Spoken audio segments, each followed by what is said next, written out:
Hello, I'm Paul. I'm Adam. And I'm Ben. And welcome to the Film Busters podcast. The film show with no filters, no prisoners taken, loads of disagreements, but one hell of a love for cinema. If you want to hear three friends ridiculing each other for an hour or so regarding their taste in films, then you have come to the right place. In each episode, one of the team picks a film for us to discuss. It could be anything from a recent cinema release to an all-time classic.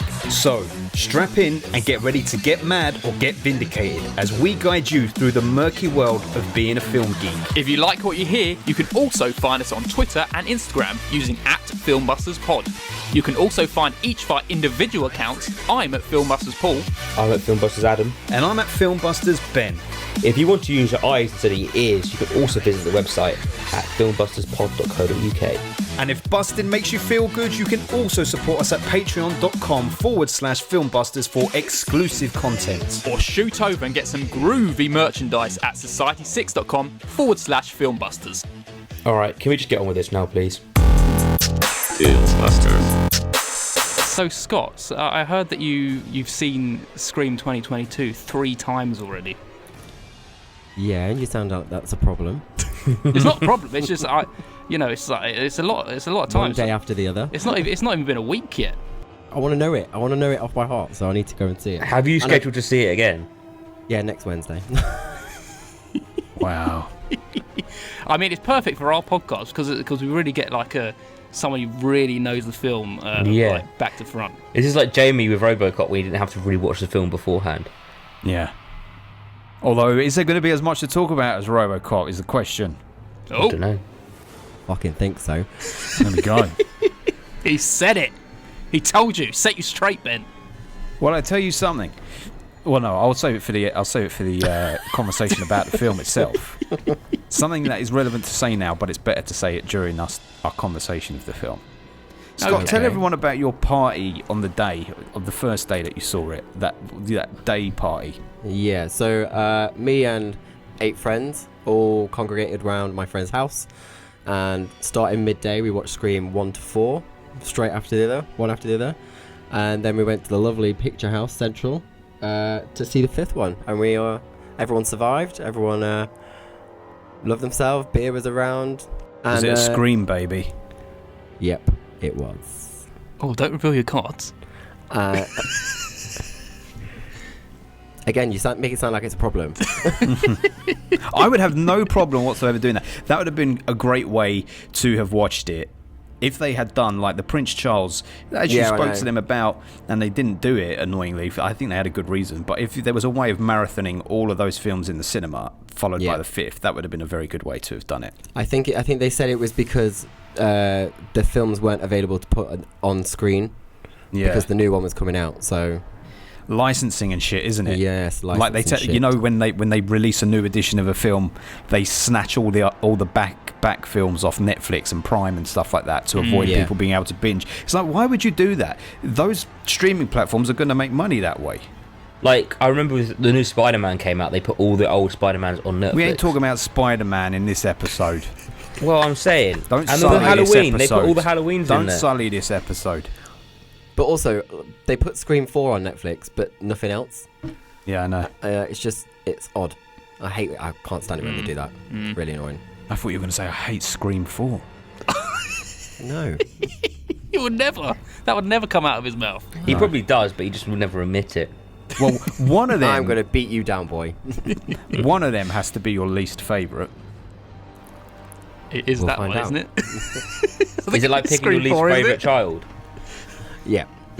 Shall we say our rankings? Shall we say our individual rankings of the Scream franchise? So Up far, front. or including this one? Not including this No, one. not including this one yet. No, Scott. I Calm think, down. Well, that's a little taster. If we say our rankings now and then where it places after we've spoken about it. That's all right. Yeah, exactly. Okay. Okay, shall I just go first? I'll tell you. Go for it. Okay, original Scream. Controversially, Scream 4. Then Scream 3. Then Scream 2. Ooh. Adam? See, I'd say original, second, fourth, third. Ben? I go first, third, fourth, second. Ooh, I enjoyed the second one. Mine is first, original, third, second, fourth. Do you know, Scott's is actually the correct answer for Scream fans because there's Thank you. so much nostalgia with that original trilogy. That's the core trilogy, Yeah. really. Because it's one story. It's all it is. one continuous story. Even though like 4 and 5 follow on subsequently, that original trilogy is really Scream. Iconic. But nevertheless, Scream 2 is still... It's funny, right? Scream 2 out of the 4, bottom for me. However, I have so many fond memories of watching Scream 2 on VHS endlessly. So Yeah. I have so much more emotion tied into that one than the fourth one. Yeah, But the it fourth ain't one all feels about a emotion. separate entity to the first three. Like, Yeah. it's still about Sydney, but it's also not at the same time. Well, what you're going to think about this 2022 one then? Wow. Sit You will with that find out soon sentence. enough. It's very interesting though, because do we all have our own individual rankings? Like, Yeah, none of us agree. yeah, we don't agree. Well, we all agree that the first one's the best one, which is obvious. It's Yeah. just where the other three place. And me, you, and Adam agree that 2 is the worst, but Scott doesn't. And then who has Scream 3 second? Me. Okay, I me have and you, Scream Scott. 2 second. Yeah, so me and Scott, 1 and 3. Mm-hmm. Yeah, well, that's 1, it. 2, 4, 3. Yeah, this is very uninteresting for listeners. They're just hearing numbers. Should we just get on saying with it and numbers. actually talk about stuff we can properly talk about? Yeah. Instead of okay, dicking around and Let's dodging move on a everything. little bit.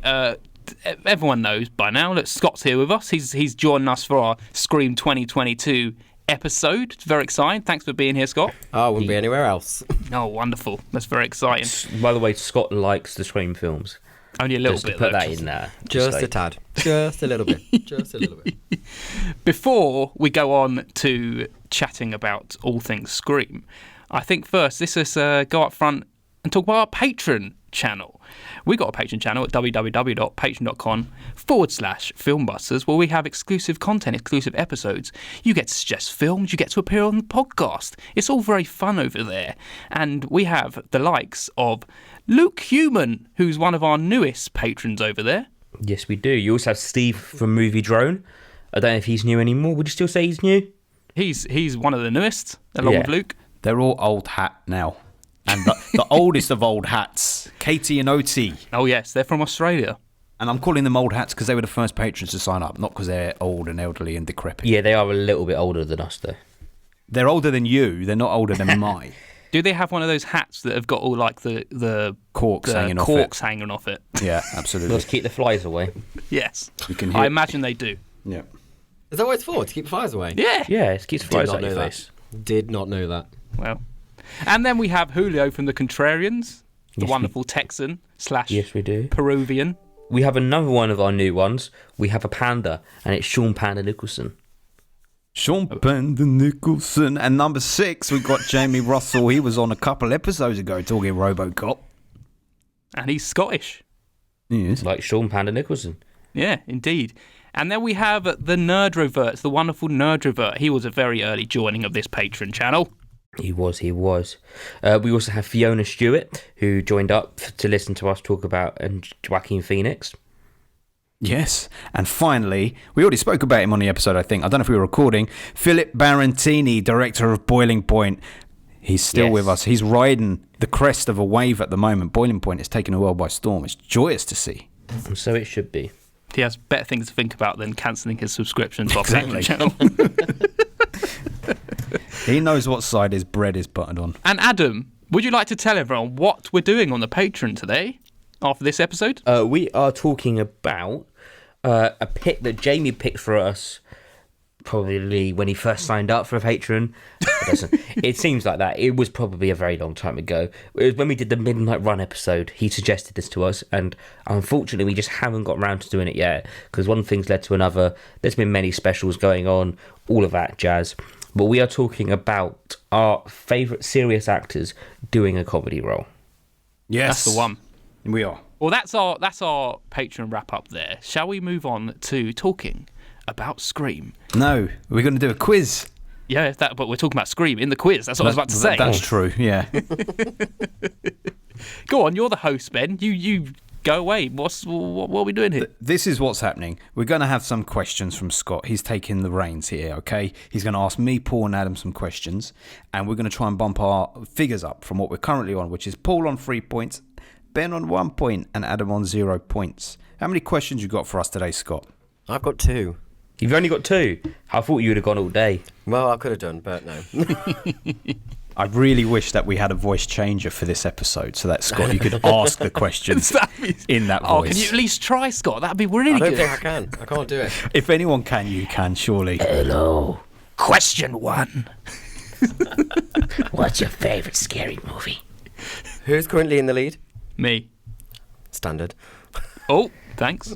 He's cheating, Scott. He's cheating. You ready? Yeah. Let's do this. Okay, question 1. There was a promotional video released for Scream titled Scream Return to Woodsboro. This is the title for which Stab film? 6. 8. 3. Correct, Ben. Oh, Was what, that a number guess, 3 was Ben? it? It was a plain old guess. I didn't Number have a clue. 3. Oh, good. That's what Stab 3 Return to Woodsboro. Oh, interesting. That's in Scream 3. Amazing. Amazing. Well done, Ben. Thanks. See, I just instinctively knew it. I didn't know it at the forefront of my mind. It was just in the subconscious from years of watching. Amazing. Question 2. What is Sheriff Judy's favourite scary movie? She doesn't like any. She likes musicals and animated films. Well done! Very good, Adam. Boy, Well done, Adam. Wow. He was so quick with that response. That was Did any of you know that? I would was- not have said that. No, I was trying to think of the film first, but yeah. Well done, Adam. I'm very impressed. Trick Good question. out here. Good question. Yeah, that's the one that the Scream Killer kills you on. Yeah, it It's is. like, trick question. She doesn't like any. Look at that. What are the scores? We I'm got. sorry. That's the wrong answer. There was was 2 actually- killers. Yeah. That's exactly what I was going to say. So I'm on 3 points. Ben, you're on 2 points, and Adam's on 1 point. I'll 3, take that. 2, 1. Look When the at club that. say boat select up. Yep. Yep. Right, I guess that just leads us on to the main event. What Oh, yes. Scott's been waiting for the past half a week when he's watched it 3 times already. Again, not a problem. Let's do it.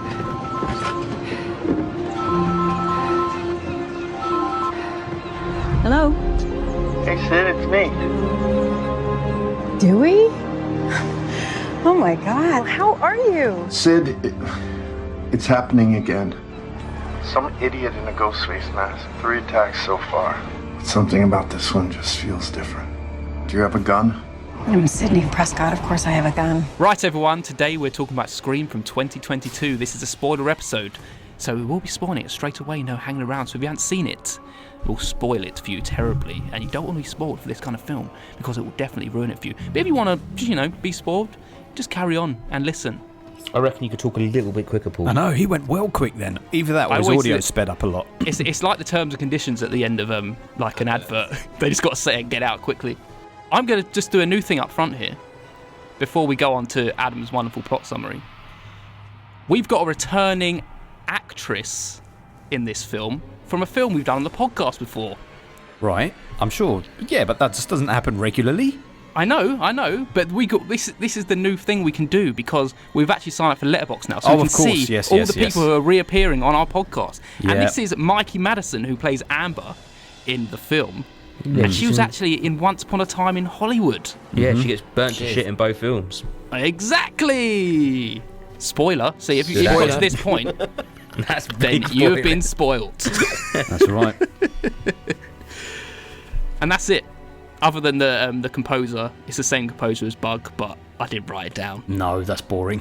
Yeah. He's done a lot. He's done a lot, Brian Taylor. Not a lot on the podcast, though, Scott. Just Bug.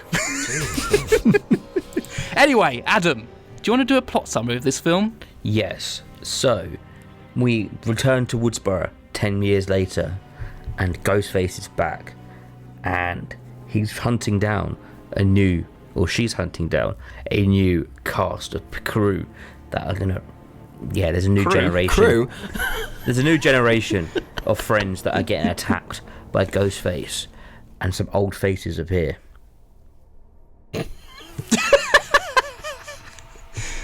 I love it. This is a massive Scream fan, that Adam. He loves Well, it. what else do you want me to say? So much passion in your words.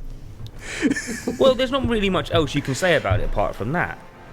It was wonderful, Adam. I really enjoyed it. Thanks. Good. I'm just getting to the points with this one. Scott, would you like to say a little bit of the history of this film? Sure. So, this has been in the works for some time. However, due to rights and issues with the Weinsteins, it was under the Miramax. Oh yeah, it was, wasn't it? Yeah. You did have. I did notice the change of studio logos. So it was Miramax to start off with. So once obviously all that got sold off, Spyglass then brought the rights to all the Scream franchise and The Mask, and they were able to continue and find a brand new creative team. By any chance, the TV show of Scream, did they not have the rights to The Mask? Not the first 2 seasons, no. Oh, that's why. Okay. Because Miramax had it. So why can people make Scream but not with The Mask? Do you know? No. Because season 3, they have The Mask. I guess it's intellectual property. Yeah. Well, that's interesting. Thank you, Scott. Shall we go on to our first impressions, everyone? Yeah. Scott's very excited because this is your film, Scott. Or you've come onto the podcast to talk about the film. So, would you like to tell us what order you want us to do our first impressions in? I want to get Adam out the way first. Why me? Adam, Paul, Ben, myself. Are you going to be able to keep yourself quiet for that long? No, but carry on. Okay. I'm going to say, first of all, I actually really, really enjoyed this film. I had a lot of fun with this film. The opening scene was brilliant. I opened it up and I thought, okay, like, we're doing this properly again. Like, this feels very good. It feels very new. Fresh, but not like with just a nice hint of the old films.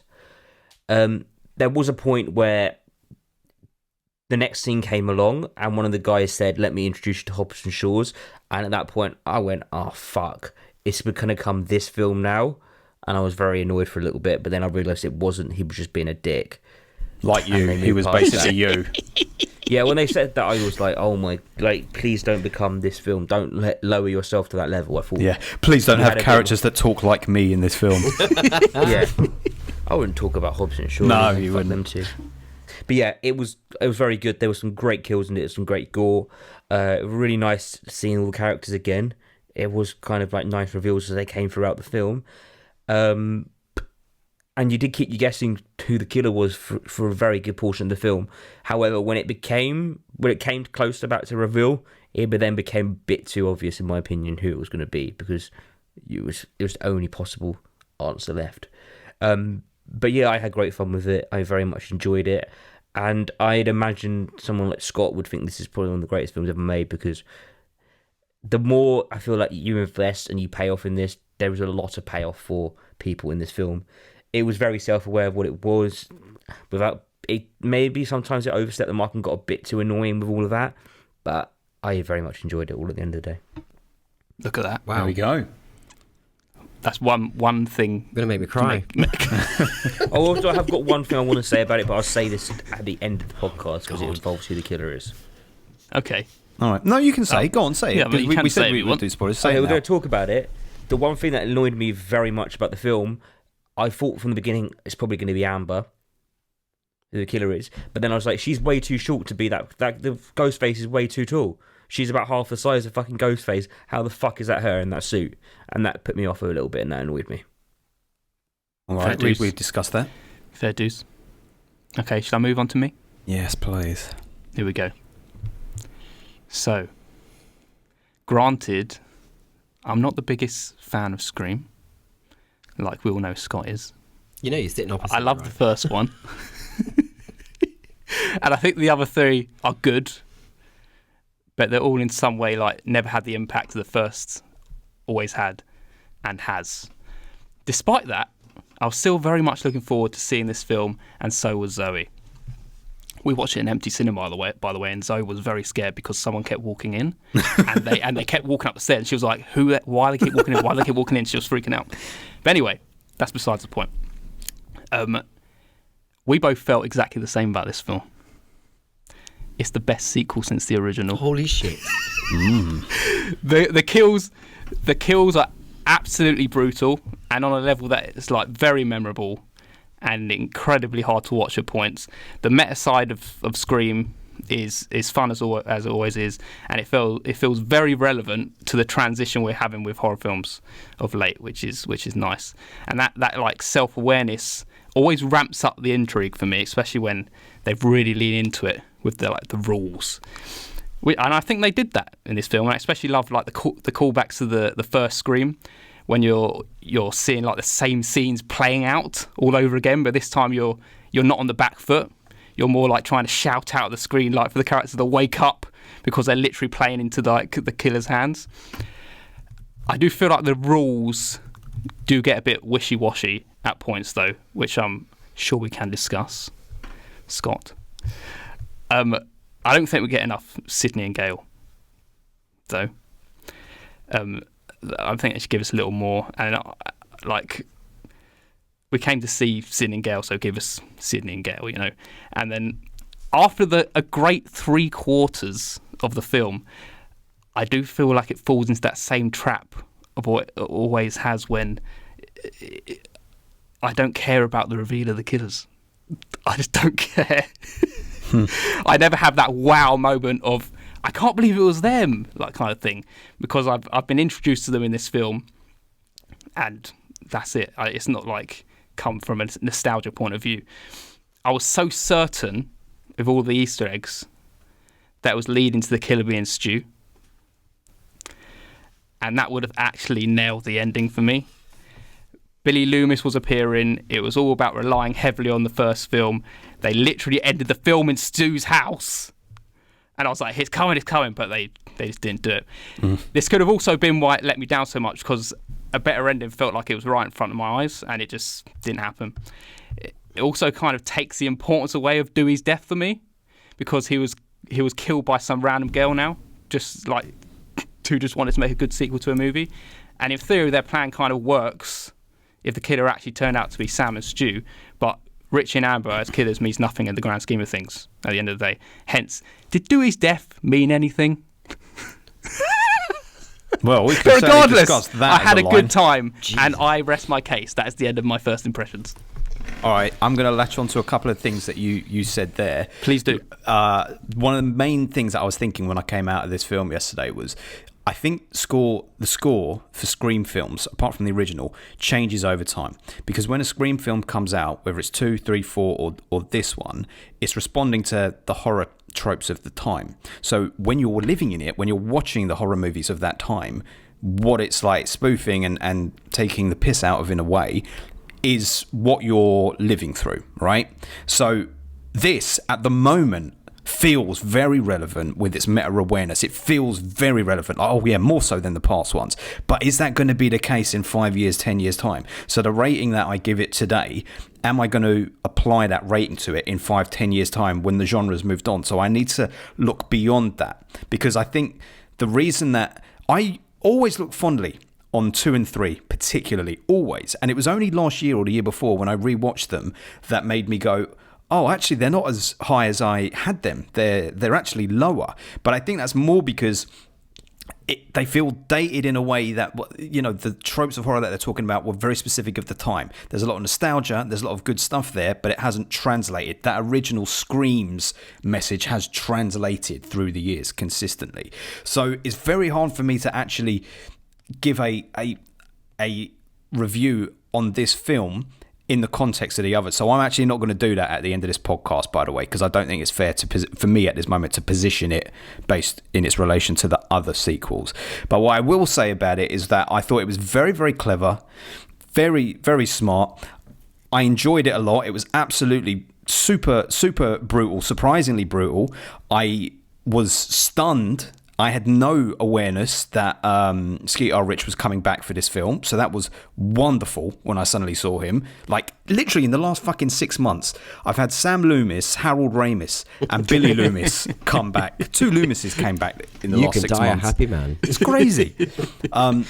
I Love the fact that they killed off Dewey. I agree with what you say, Paul. Maybe that it's done a disservice that he was killed off by, out of the two killers in this film, the one who was least interesting.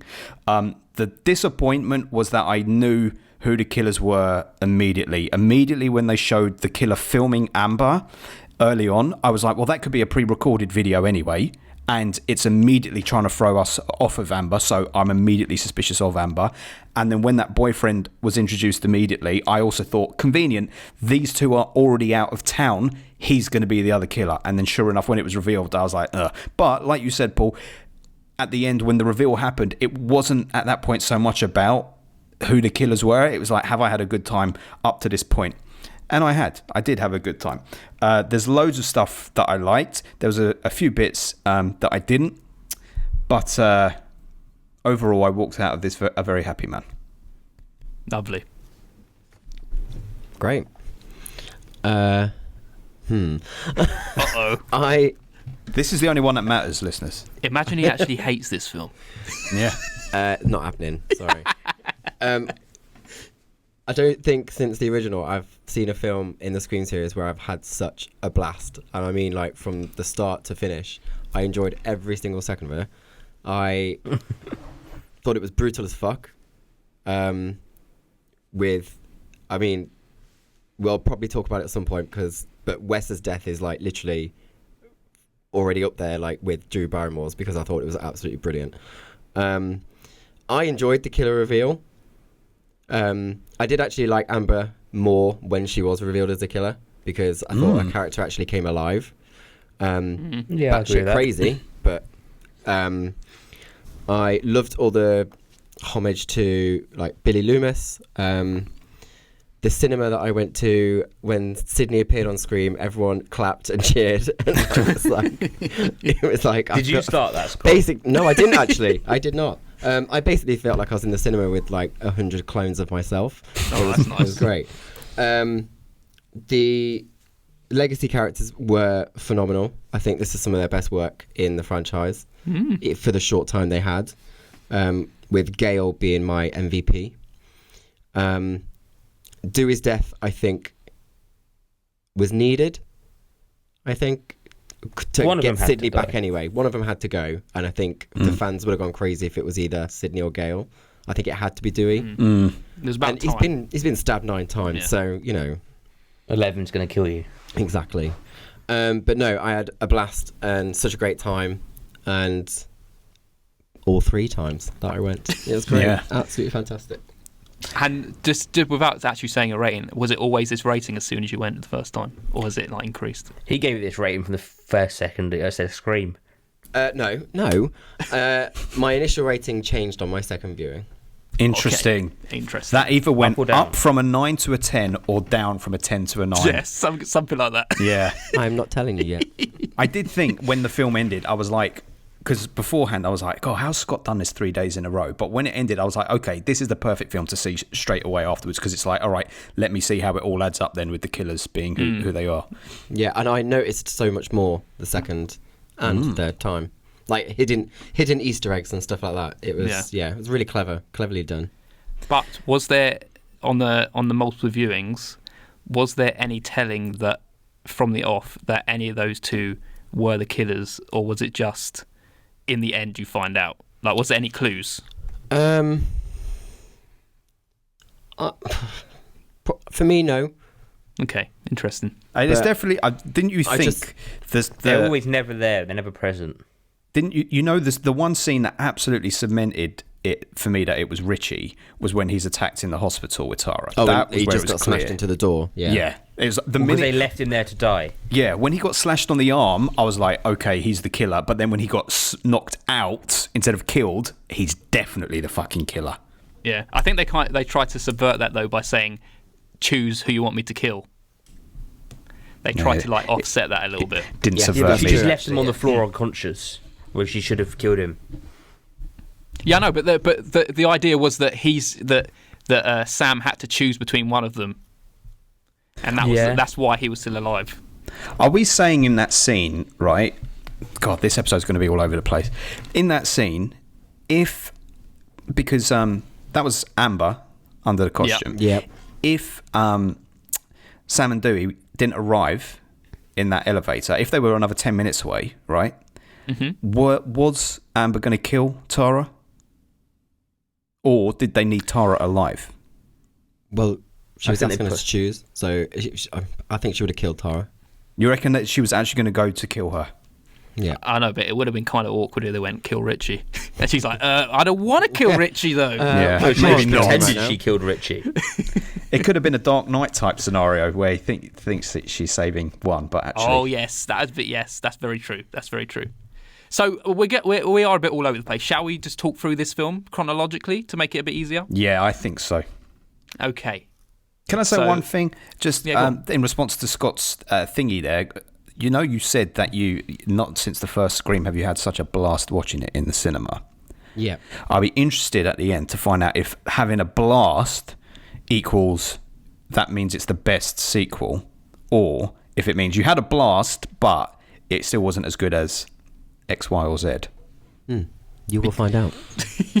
Because I'll tell you something, as much as I rated this film, Wes Craven is a very fun director. Very fun. And I think this was the least fun out of them. I'm not saying that necessarily in a negative, like, oh, this wasn't fun to sit through, but I mean, I think the other Scream films had more of a sense of fun and campness to them in a way. They realised their own ridiculousness and Do you think leaned that's into because it. horror's changed since 2011? Yeah, maybe. This, what do they keep calling it? Elevated horror, maybe. I mean, when you're bringing Jay and Silent Bob into a film, then you Yeah, know that You it's really a need bit to get campy. over that. And you're a bit stupid. Well, you thought it was a better film than Scream 4. It is. Yeah. Who did? Well, I thought we weren't placing it yet. No, I'm saying no, Adam 3 thought is Scream better than 3 was 4. better than 4. All right. So, who wants to take it away with the opening scene? You go for it. I thought the opening was brilliant, clever. The way they updated technology, I thought was fantastic. What's his name? The voice still scares the shit out of me. Has Oh, it yeah. always been the same person? It's the same person. It's in always all been films. him. His voice is great. The thing that was brilliant about this opening was I wasn't sure if that was him at first because he was clearly just using this is my normal Roger Jackson voice. And Yes. it slowly merged And then into it just got more Ghostface. menacing and Yeah. yeah. It was great. very good. And I Very, thought very good. Jenna Ortega was brilliant. I really, She was. really enjoyed it. Is that the girl who plays Tara? Yes. Yeah. What I really enjoy is how self-referential it all is, and they're literally asking questions about their own franchise Yeah. Yeah. to Tara. It started eating itself like a snake, essentially, hasn't it? Yeah, exactly. That's a good way of putting it. Yeah. But I'll tell you, just because it connects to later, I appreciated it when it was doing it like that here. What I didn't like was later in the movie when the twin Mindy was watching Stab Herself. on screen. Yeah, that was too much. Like Ghostface see- Oh, see, comes I like behind that. Mindy Well, when he's behind her and she's like, watching "Look the behind Stab you." movie where they're recreating the scene where Randy was watching Jamie and also had Ghostface behind. That was too much for me. But it wasn't even Randy; it was a character playing Randy. No, I'm saying, but Yeah, 'cause it based was on Stab. Randy, yeah, it was a Yes. character playing. It was Stab based on Scream, Yeah. based on what we'd already seen. That's that was what I too thought is- much. That is where you're getting your humour from, because how ridiculous it is that you're literally watching a fake film of a film on a film. Watching Yeah. Halloween. See, that felt like a scary movie scene rather than a Scream scene for me. Yeah, I can get that. Yeah. Get out. No, but I enjoyed it still. That's what I mean about those times when you're like, it's I guess it's the same in Scream, because he's watching Halloween, isn't he? And he's like, turn around, no, turn Jamie. around. No, yeah. Jamie. But see, And that it's- layer yeah. works, doesn't it? Because that's like, oh, it's crazy. He's saying turn around, and we as an audience are going, no, you turn around. It doesn't Yeah. work when someone's going, turn around. No, you turn around. Then an audience going, no, you turn around. Then an audience to that going, no, you turn around. It's like at what point Punch does it and become Judy. too ridiculous? Yeah, exactly. He's behind you. Punch and fucking Judy, mate. But I also thought the bit where Ghostface stomps on a leg, the amount of people in the audience that went, oh, Oh yeah. Yeah. Oh yeah, it was great. It was Yeah. so much Zoe fun. did that exact thing. Yeah. The police turned up immediately. Did you notice that? Yeah, because she set the alarm She off dialed, on her phone. she put like an emergency call on 991, I which is thought- 911. Technology changed. How would you have felt if at that moment, before it cut to Scream, the door had actually been kicked in by the police and they had applied a bunch of bullets into Ghostface? Because I was thinking, how cool would it be if actually one of the accomplices dies immediately and is revealed to us as an audience, and then that would have fucking I don't changed think the it would others. have worked then. I think it could have worked on Dewey's death. In the Dewey's, that's exactly what I'm thinking, mate. That Dewey's death, they missed an absolute golden opportunity. He should have demasked her. If it had been Everyone thinks Amanda, it's exactly. Man. If you'd unmasked Amanda then, I would have rated this up one more than where I'm at the moment. okay. Do you reckon they must have filmed that happening? I don't think so. That would have changed the narrative completely. I know They've they never filmed done a that. lot of extra scenes. I did. Well, I was really hoping they would do that, and like, because there is things like when Wes dies, for example. Why, if you were him, you'd knock the mask off. Trying to stop a knife going into his throat. So Yeah. The knife's already through his throat. what, He what's had some gonna do pressing then? things to deal with, mate. The only one who ever did that was Drew Barrymore, right? Yeah.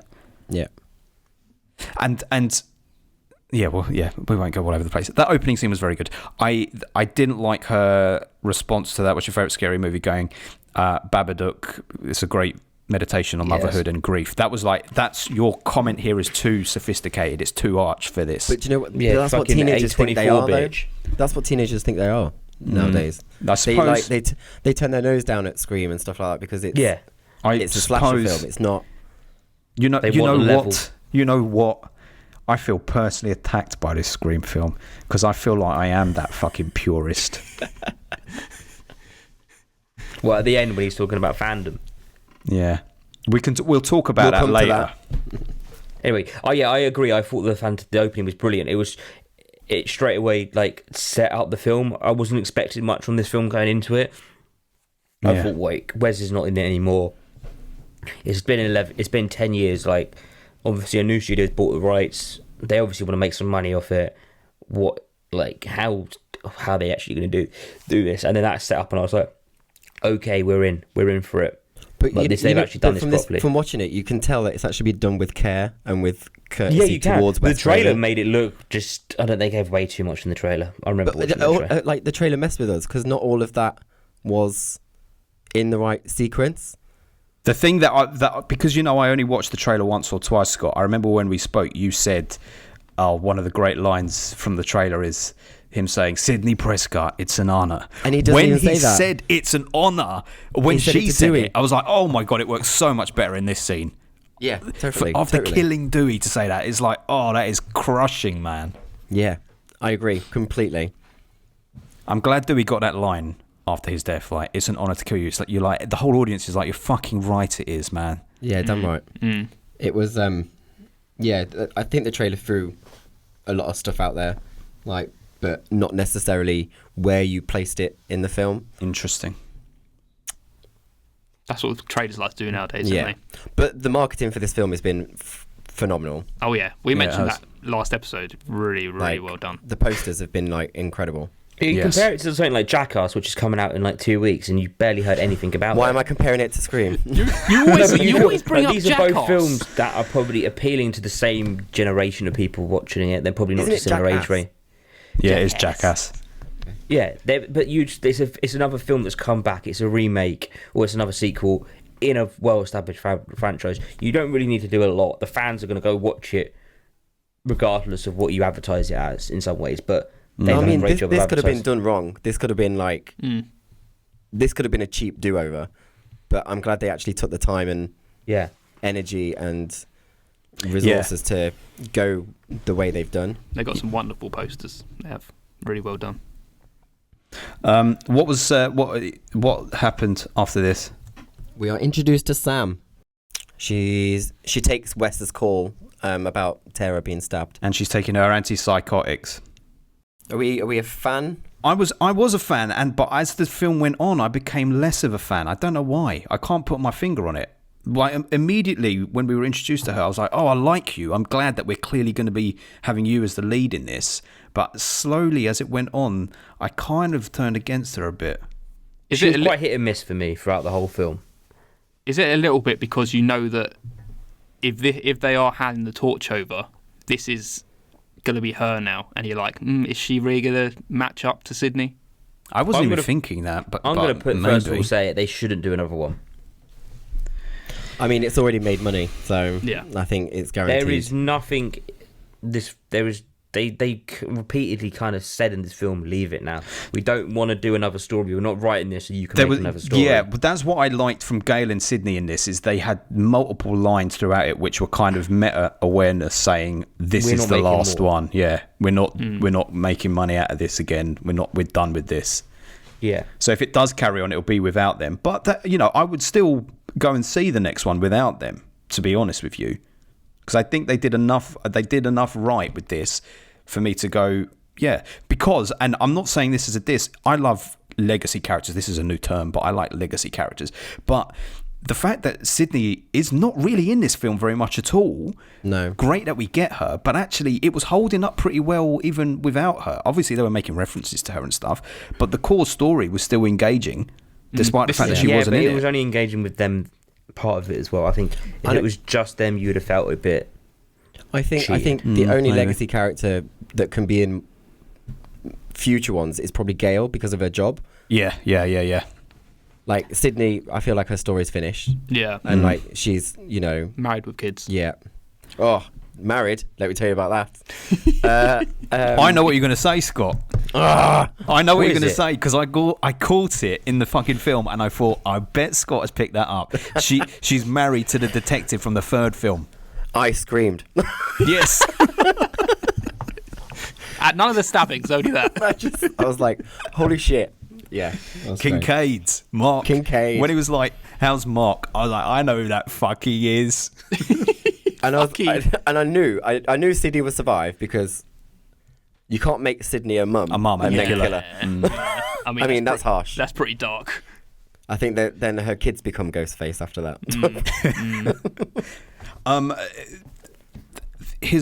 I can't remember at what point it gets introduced. You're talking about the Sam character. Do you think one of the things that might have been nice is if they hadn't revealed early on that Billy was her dad, and that real close to the end? No, I felt they did it at the right time. I felt like if you did it at the end, it would have been too much of, oh, we're doing this because of this now. But if you make it part of the storyline throughout it doesn't feel like a cheap get out. Yeah, I kind of feel the same. And especially if you're going to show the ghost of Billy at the end, it's going to be It's like, really become really? an established part of, and you can use him throughout the film. You can use him in her visions a lot more. Like, if you did it at the end, it would have felt like, oh, we're just throwing this on the top now to explain everything. Yeah. It wasn't seeing Billy wasn't really an integral part of the ending. So I don't think it would have been needed if it was just at the end. They missed one little trick at the ending there. They should have had a shot of Sam looking at her dad, but in the same shot have Sydney, so that Billy was in the same shot as Sydney. They missed that trick. Sydney obviously wouldn't see standing him. behind her or something. Yeah, standing Like, behind, and then because it's Sam's vision, you could have had Billy look at Sydney. We've been robbed Oh, 25 years. We could have had that. But what is that? What would that shot mean? Well, we already had a shot of Sam looking at him in the house when he gestures to the knife, and then she kills him, and then he's standing afterwards like, good. Could have had that scene, but have Sydney in the shot. But what would be the point of showing that? Like, is it some kind of redemption? No, not redemption for the fans, so that we can see the two in the scene Just see them together. together. Right, okay. We were already robbed of Dewey and Sydney in a scene together. We only got a phone call. They share yeah, no true, we did, screen true. time. But I think that's the way it worked to get Sydney back. I don't think she would, because she wouldn't have gone back anyway. Yeah, So she said she wasn't coming, didn't you she? needed Dewey to die and for her to be there for Gale more than anything. Because I think their relationship obviously has grown a lot since the first one. And I think Yeah. them two at the end were phenomenal. How much of the Dewey and Gale relationship is actually based on Courtney Cox and David's real relationship? Feels like a lot of it. What do you mean? I feel like it felt like a lot, especially in this one. Yeah. But obviously, I don't know what ever happened between them all. They were divorcing Give during Scream 4, or they'd separated during Scream 4. Met on Scream. Yeah. Date in Scream 2, married by Scream 3, divorced by Scream 4. And then they explain the divorce in this one. So it was a nice way. It was a nice journey for them to have gone on as characters to reflect their real Because I life was kind of situation. watching David Arquette and I was like, bro, this actually must be really hard. Like, it's your ex-wife in real life, and you've got to pretend that you're still pining after her in a film. Interesting, yeah. It's not just like a normal actress. It's like there actually probably is a bit of heart and an actual bit of. But don't you always think that like actors are made of a complete? They're not like us, because those people go home to their partners and get into bed and sleep with their partners in a loving relationship. Yet on camera, they have to go and love other people, kiss other people, sleep with other people. They're made of different stuff. I guess so, yeah. But also, they are probably still co-parenting a child. So Oh, are they? I didn't know they had a kid. yeah, they've got a daughter called Coco. So they still Coco Chanel. exactly. They still. Is Patricia Arquette his new wife? Patisserie Arquette, that's the one. Isn't that his sister? I don't know. Patisserie Arquette is very close friends with Brian Croissant as well. I said Patricia, didn't I? I'm sure you said patisserie. Patisserie. And Anyway. Rosanna Arquette. Anyway, we're moving on to people's relationships. Yeah. Get some gossip in here for the listeners. So after that, we meet the friendship group. Yes, and I did like roll my eyes as well at this whole Hobbs and Shaw thing. It's Yeah. one line, guys. Get over it. No, I know, but but it was it's- just like, it was so early in the film, it was kind of like, are we doing this tone of film? For me, And it's that's like, why it fucking annoyed You're me. establishing him as the jock and you're having him say out loud, oh, I must be the jock character. It's like, just because you point it out doesn't make it less annoying. Yeah. This is just like, I hate these kids. That's what Yeah. it kind of makes me feel like. But I liked his sister, Mindy. I did like her. She was fantastic. She Yep. was great. It felt like she could have bordered on annoying, but actually she never did. She was one of my favourites. She had a lot Yes. of charisma. Let's talk about the group. How we felt about them. I would have liked him more if he didn't say that line, to be honest, and I'd have probably liked him all a bit more. Them all. I felt nothing for him. Wes, lovely to name a character after Wes, of course. Yeah. Of course. I was very sad to see him go because I like him very much because of 13 Reasons Why. It was annoying me for so long. I was like, where the fuck is this cunt from? That was great. The whole build up to his death was really well done. Like him opening every door and like It was, there'd be no one behind it. It was Yes. really well done. but it was clever because didn't you? You knew that we were never going to see someone behind the door because isn't it in Scream 4? One of the characters say yes. when Oh, when you frame, I fuck. can't remember what they say. They do it at the Stabathon, don't they?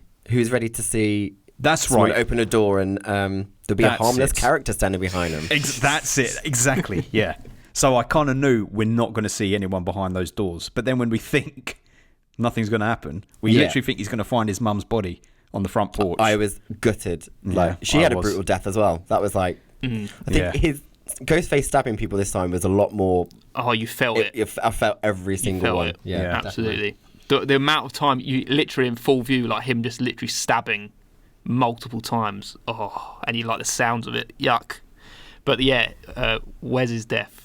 You could see the fear and the him trying to fight back. Oh, and you see just the through knife the through side the of the skin. neck. Just through, yeah. Ugh.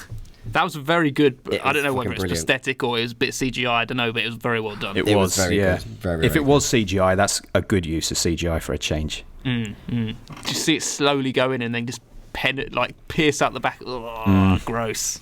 Absolutely gross. What of some of the others? What of Amber at this point? Amber was all, but like I said, I preferred Amber after the reveal.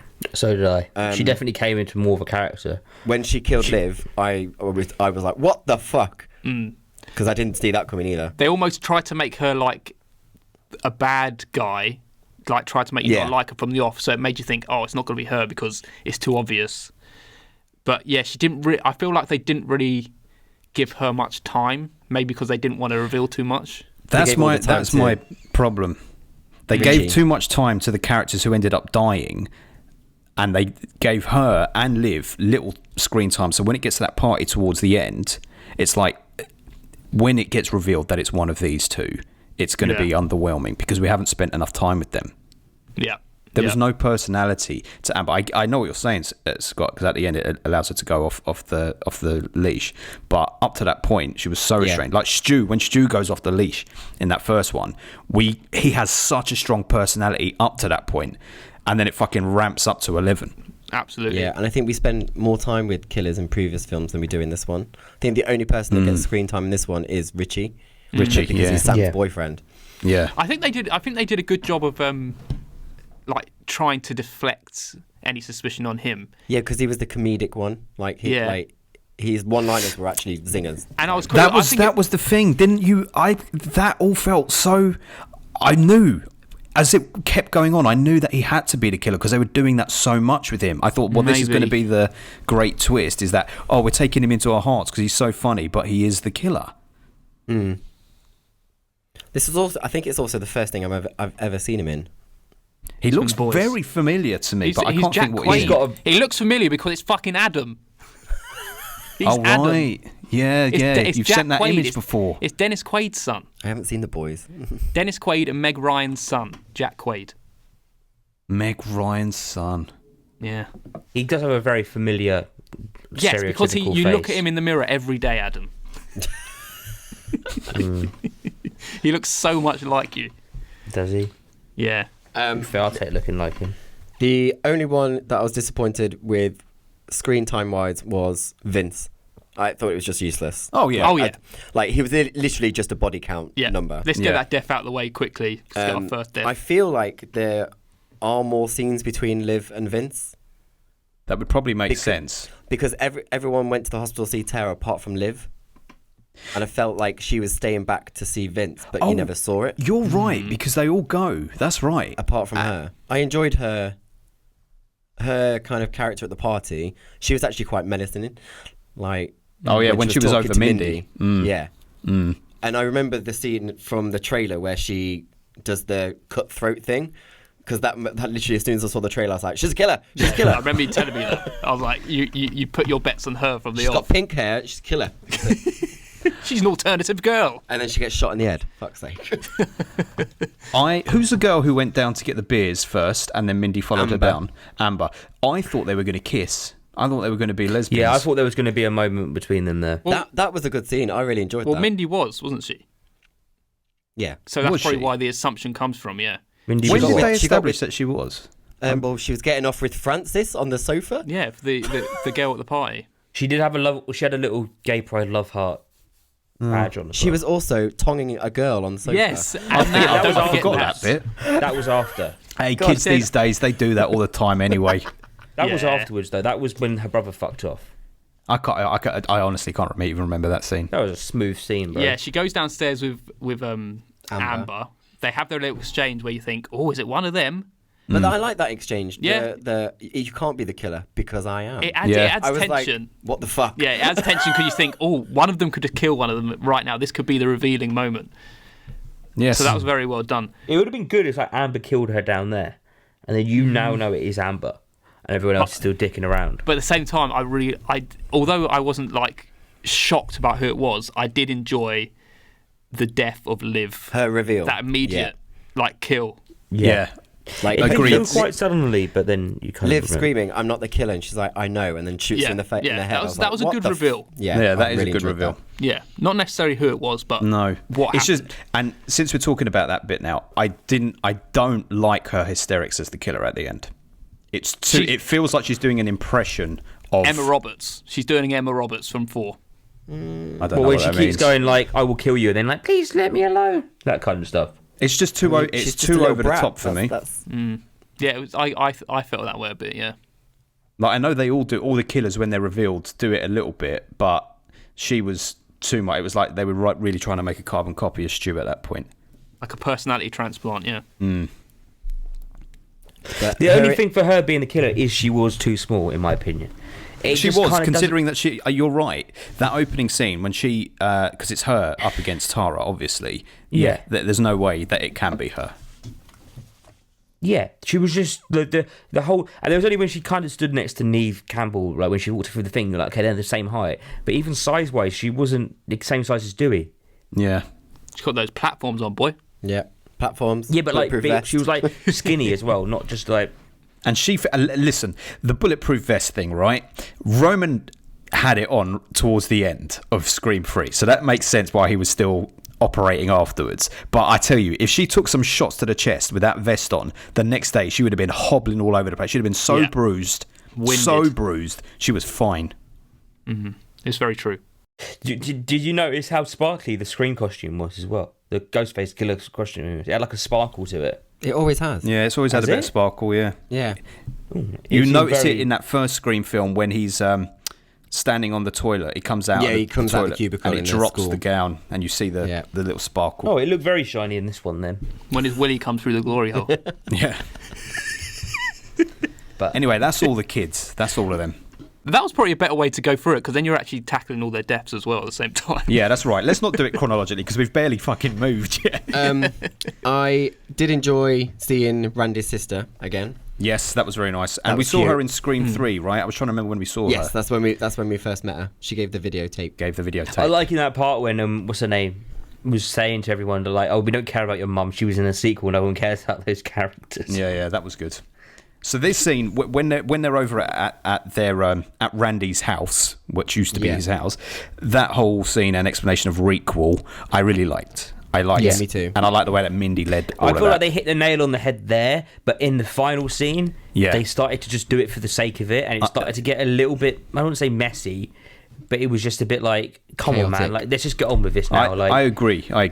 That's It what I was mean. just too much of it then. That's what I meant about wishy-washy with the rules. Like, I agree with you. I really liked that bit when they were explaining the recall and everything. But then I was in my brain, I was like racking my brain thinking, okay, so they're killing legacy, like they're killing people linked to the legacy characters. So who's this going to be? And then I felt like they were just like, oh, they're just killing anyone now because they just killed Wes. So it's like, that's where the Wes was the weak link. Legacy character. I know, but then it's like, well, you've already killed the mum, so why you got to kill the son? It's like I feel like it was just a reason to Yeah, but kill he's still everyone. connected. It feels like maybe they were just trying to throw us off as an audience because, like, you know, because of that flip in that scene, you think Wes is in danger. Oh no, it's actually his mum. So Wes is fine.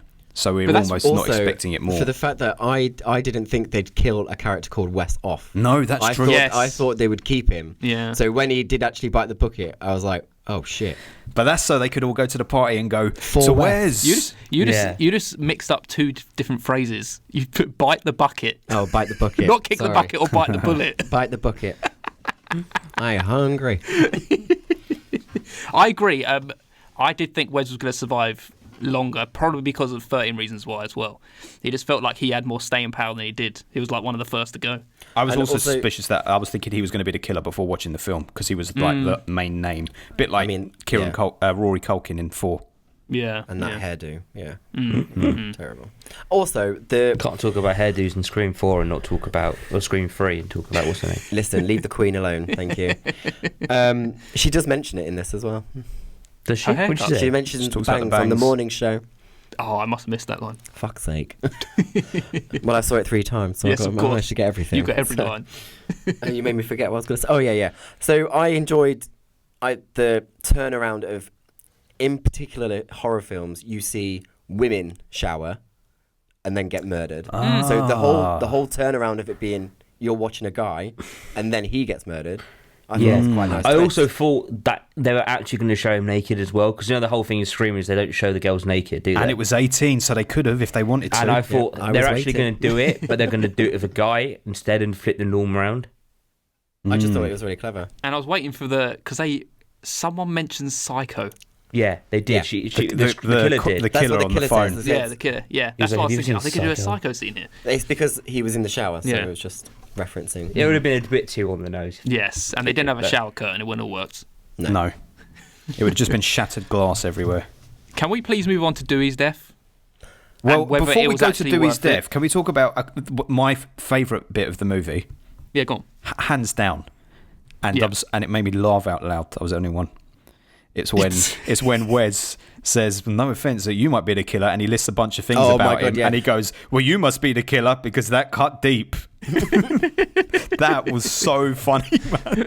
It was nice to see Dewey in a more... Because he's literally playing a broken man. That's what he's Yes. playing, a broken man. But he still has that warm character that's quite He's always been like- lovable doofusy, yeah. But they played it up so much, like when he was sending that emoticon at the end. That was funny. Of that message as well. I did Like they enjoy did that. all of that to really make his death feel even more impactful. Oh yeah, definitely. I was worried for his safety. The minute when he called Sydney and then he texts Gail, I thought he was going to then be murdered in that trailer because I thought, oh shit, that he's going to be in the middle. Because when he wrote, I thought, fuck, Ghostface is going to come in, kill him, and that message will go to Gail and she'll never know what he was going to say. I will also say at this point, when Gail got out the news van, people screamed in the audience as well. I mean, even as I wasn't a massive fan. Is what I said at the beginning. But there was still those reveals that were very nice. You were excited even as your own Blake. Yeah. Even for someone who doesn't really care that much, seeing those old characters was a really nice. And they were they were firing on all cylinders as well. All completely. three of them were. None of them were turning up for a when paycheck. Dewey said that bit where he goes, "Oh, that all can be of 5 minutes," he goes, "Oh, you can have 2." I kind of thought in my head that's what he would have said to the creators when they rang up and said, "Do you want to do a new Scream film? We want you to be in it." Goes, "I'll give you 2 minutes of it. That's all you get." I also liked here when he phoned Sydney, and she was like, "Are you okay?" And he's like, "Of course I'm okay." And she's like, "I know, that's why I'm asking, because it's you. Yeah. You've been stabbed how many times? Exactly. Are you okay?" Oh, it was sad that he was in a trailer, man. It just made sense, I think, because it's just he's never been one to. He doesn't cope well out of Woodsboro. He has to be there, so it made sense for him to die there. I think. Yeah. It just helps pulling those heartstrings for his death. Also, you knew he was going to die the second he turned around. Oh, as soon as that lift closed, I was like, "Oh shit!" Well, to be honest, this was another thing. Trailers ruining things. I was thinking as soon as he gets into that hospital, because I saw it in the trailer, him walking down the hospital corridor, Emptying with a his gun. gun. I was like, bullets, yeah. that's his death in the film. I was waiting for it to come. Really? Okay. I Yeah, loved as soon it. I as thought he it shut was that door and turned around, I was like, "Boy, don't dick around here. Just pop her straight in the face." Yeah, It I know. was coming. We knew it was coming. Did you cry a little bit, Scott? Was there a little bit of your heart that broke? great. Yes. Did you cry? Oh. Yes. No, of course you did. I Did you wasn't cry the the second only one. time and third time? No, just the first. Oh. It felt very right, though. Yeah. And it was completely. brutal, like just dragging that knife up him. They knives. literally, they fucking knives. gutted him, two man. knives. Oh, One was in it the two front- knives? Yeah, he got stabbed in the front, then stabbed at the back, and then pulled up. Oh, right. That's yes, very nice. But also, like, while Gail's ringing him as well, I was like, oh, wow, tough.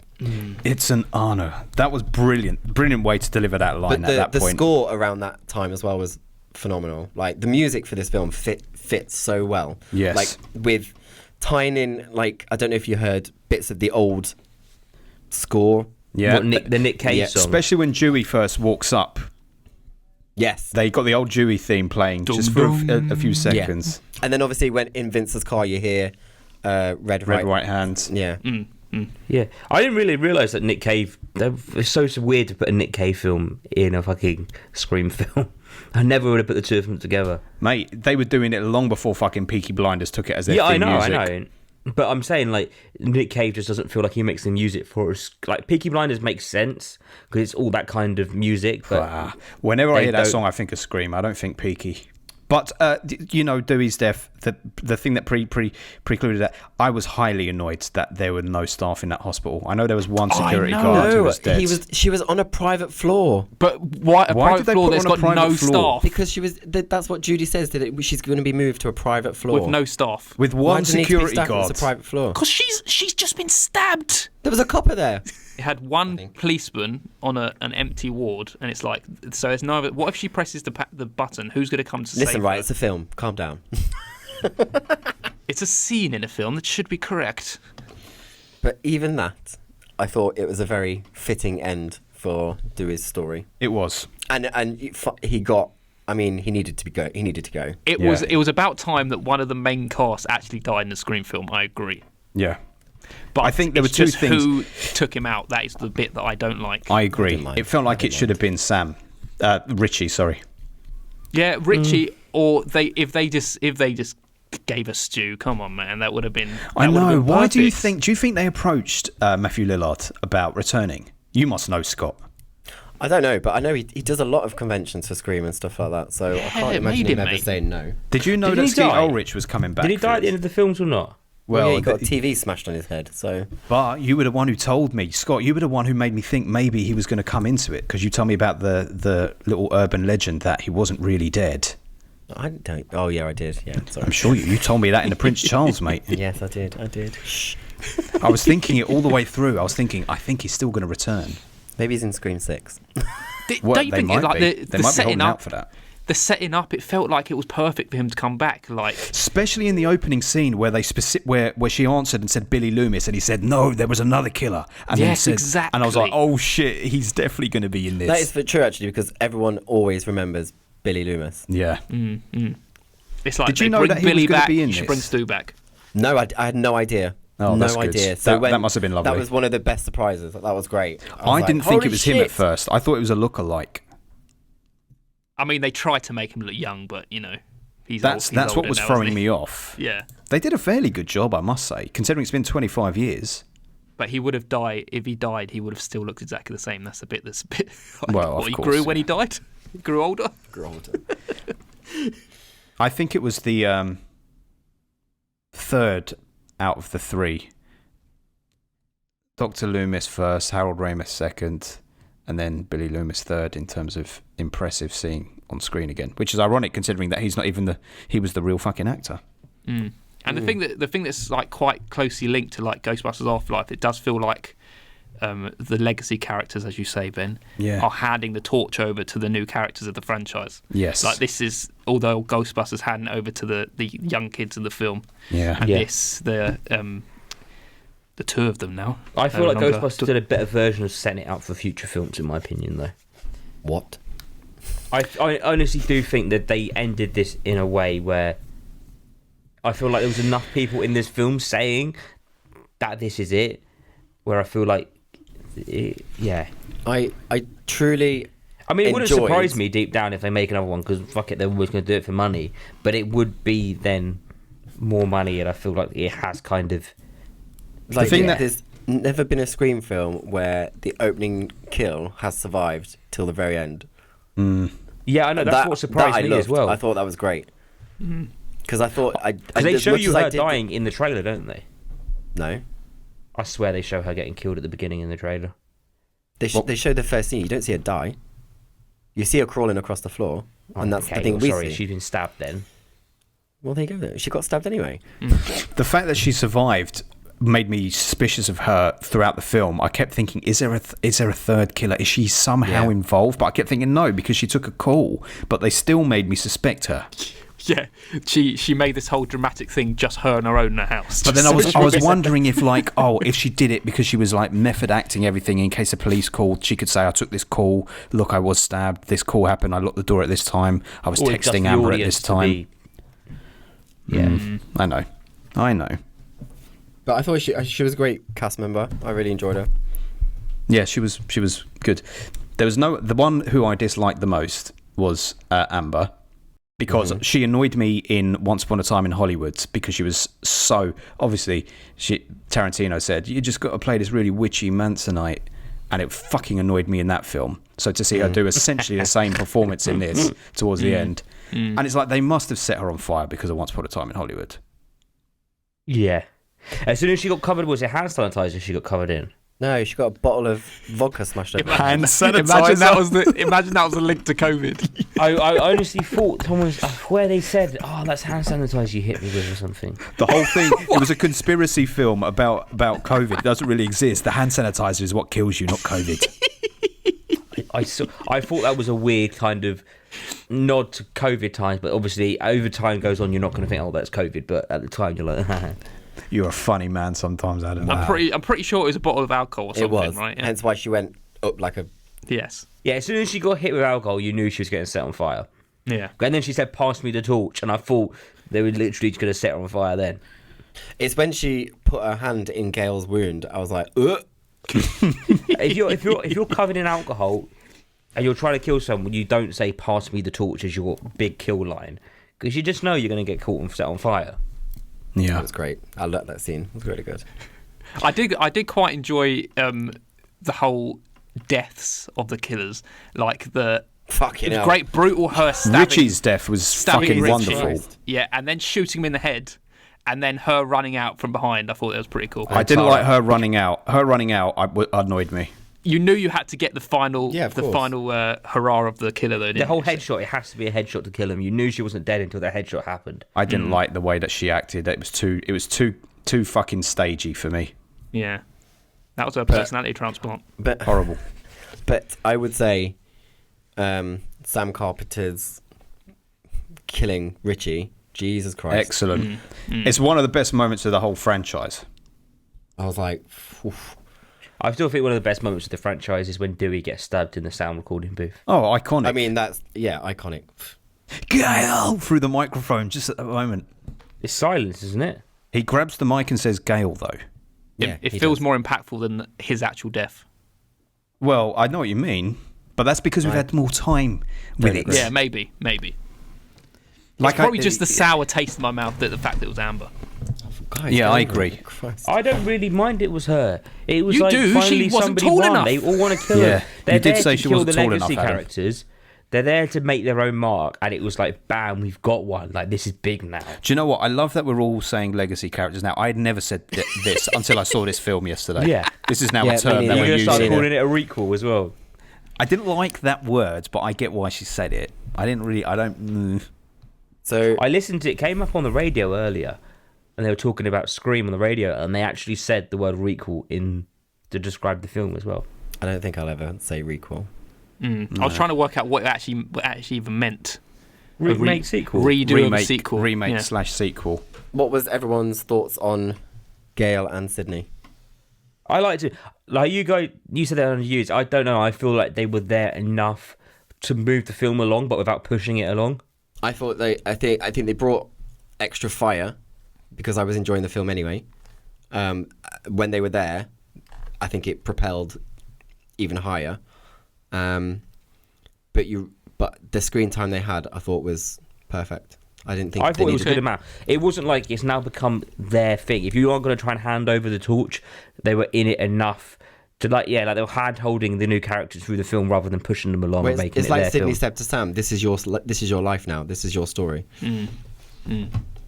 See, I think the Ghostbusters moment felt more impactful, but they didn't have to be in that much. It felt like a bigger moment than anything. Yeah, but You guys but did. you weren't gonna.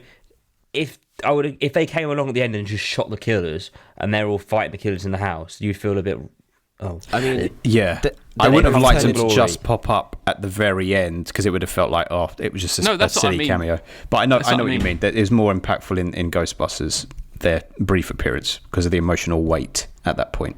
I'm not that I even can figure out how I would have wanted to use them to make it a little better, but I did just you enjoy like it though? they used yeah, it in a good way. I still enjoyed it. I still enjoyed it. Dewey, I think definitely Dewey was the MVP out of the three for me personally, just because of the fact that they killed him. So because they killed him, they gave him that extra screen Yeah, I agree time. with that. Yeah. fair enough.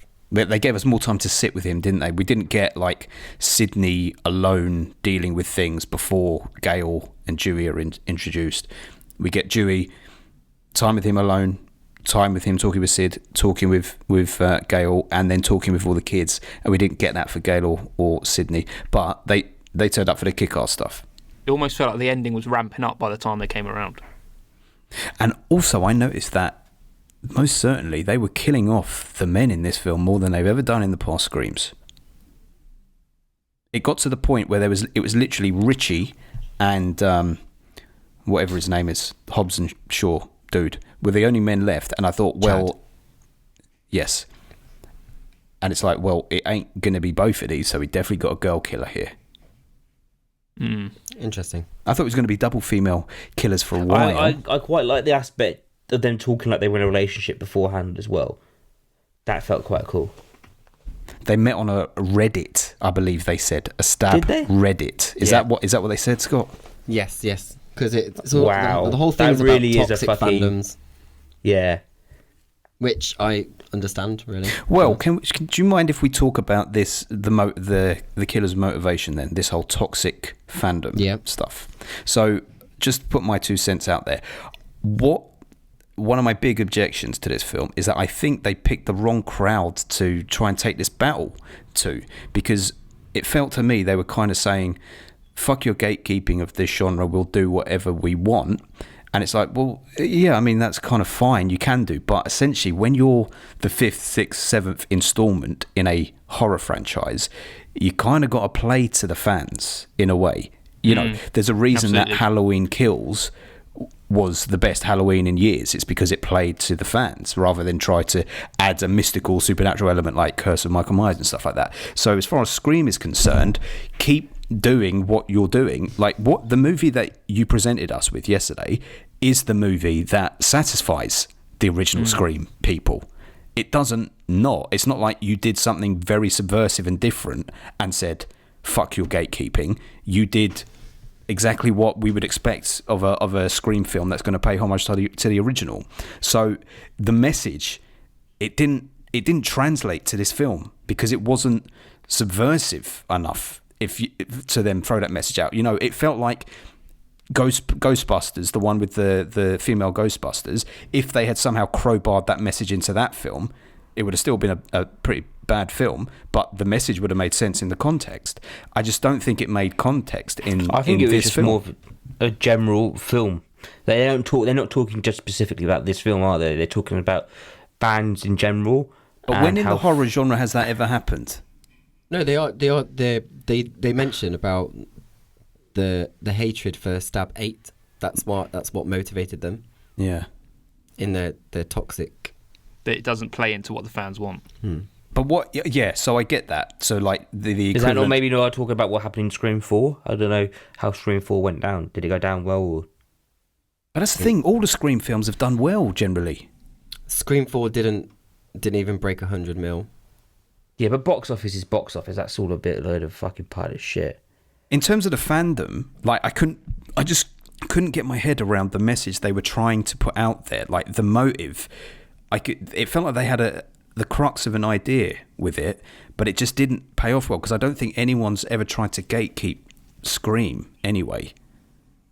I think they're playing into like the fact, like the Snyder Cut and stuff like that, going with, because there's this like toxic fandom now that doesn't want anything else apart from their idea, and until they get it, they're just going to keep talking about it.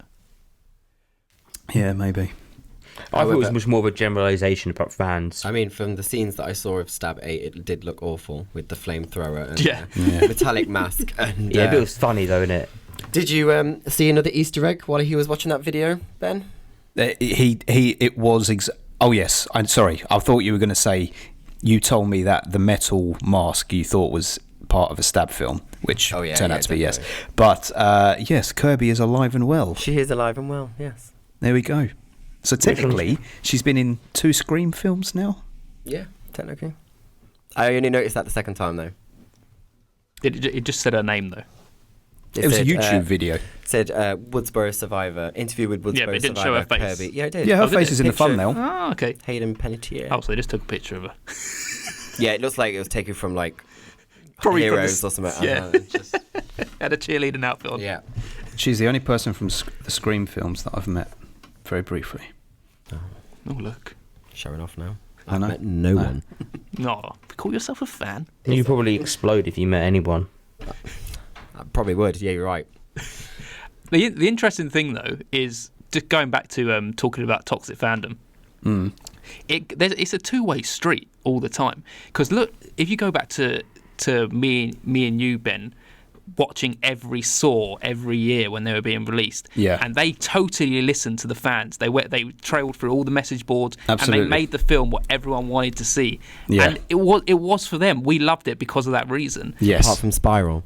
Apart from Spiral, Apart because they from did not Spiral. listen to the fans.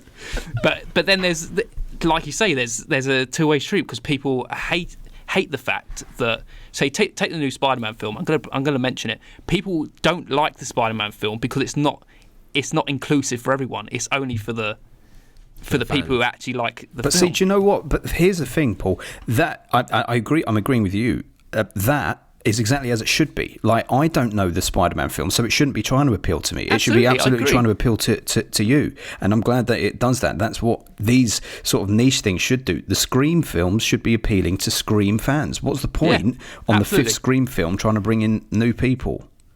Yeah, absolutely true. That's why. Do you know? That's what I'm saying. Do you know what I mean? Like the killer's motives just weren't.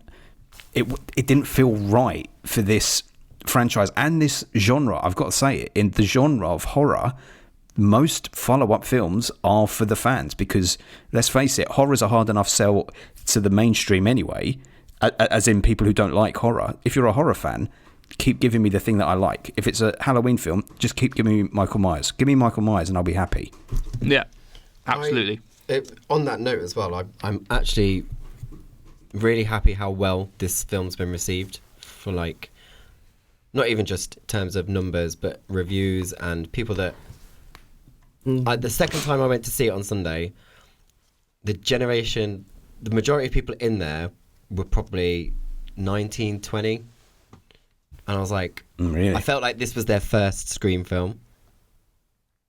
That's an interesting thing as well, though, because I feel like the Scream films, you could actually jump in at any moment and just watch that film and enjoy it. Yeah, you could.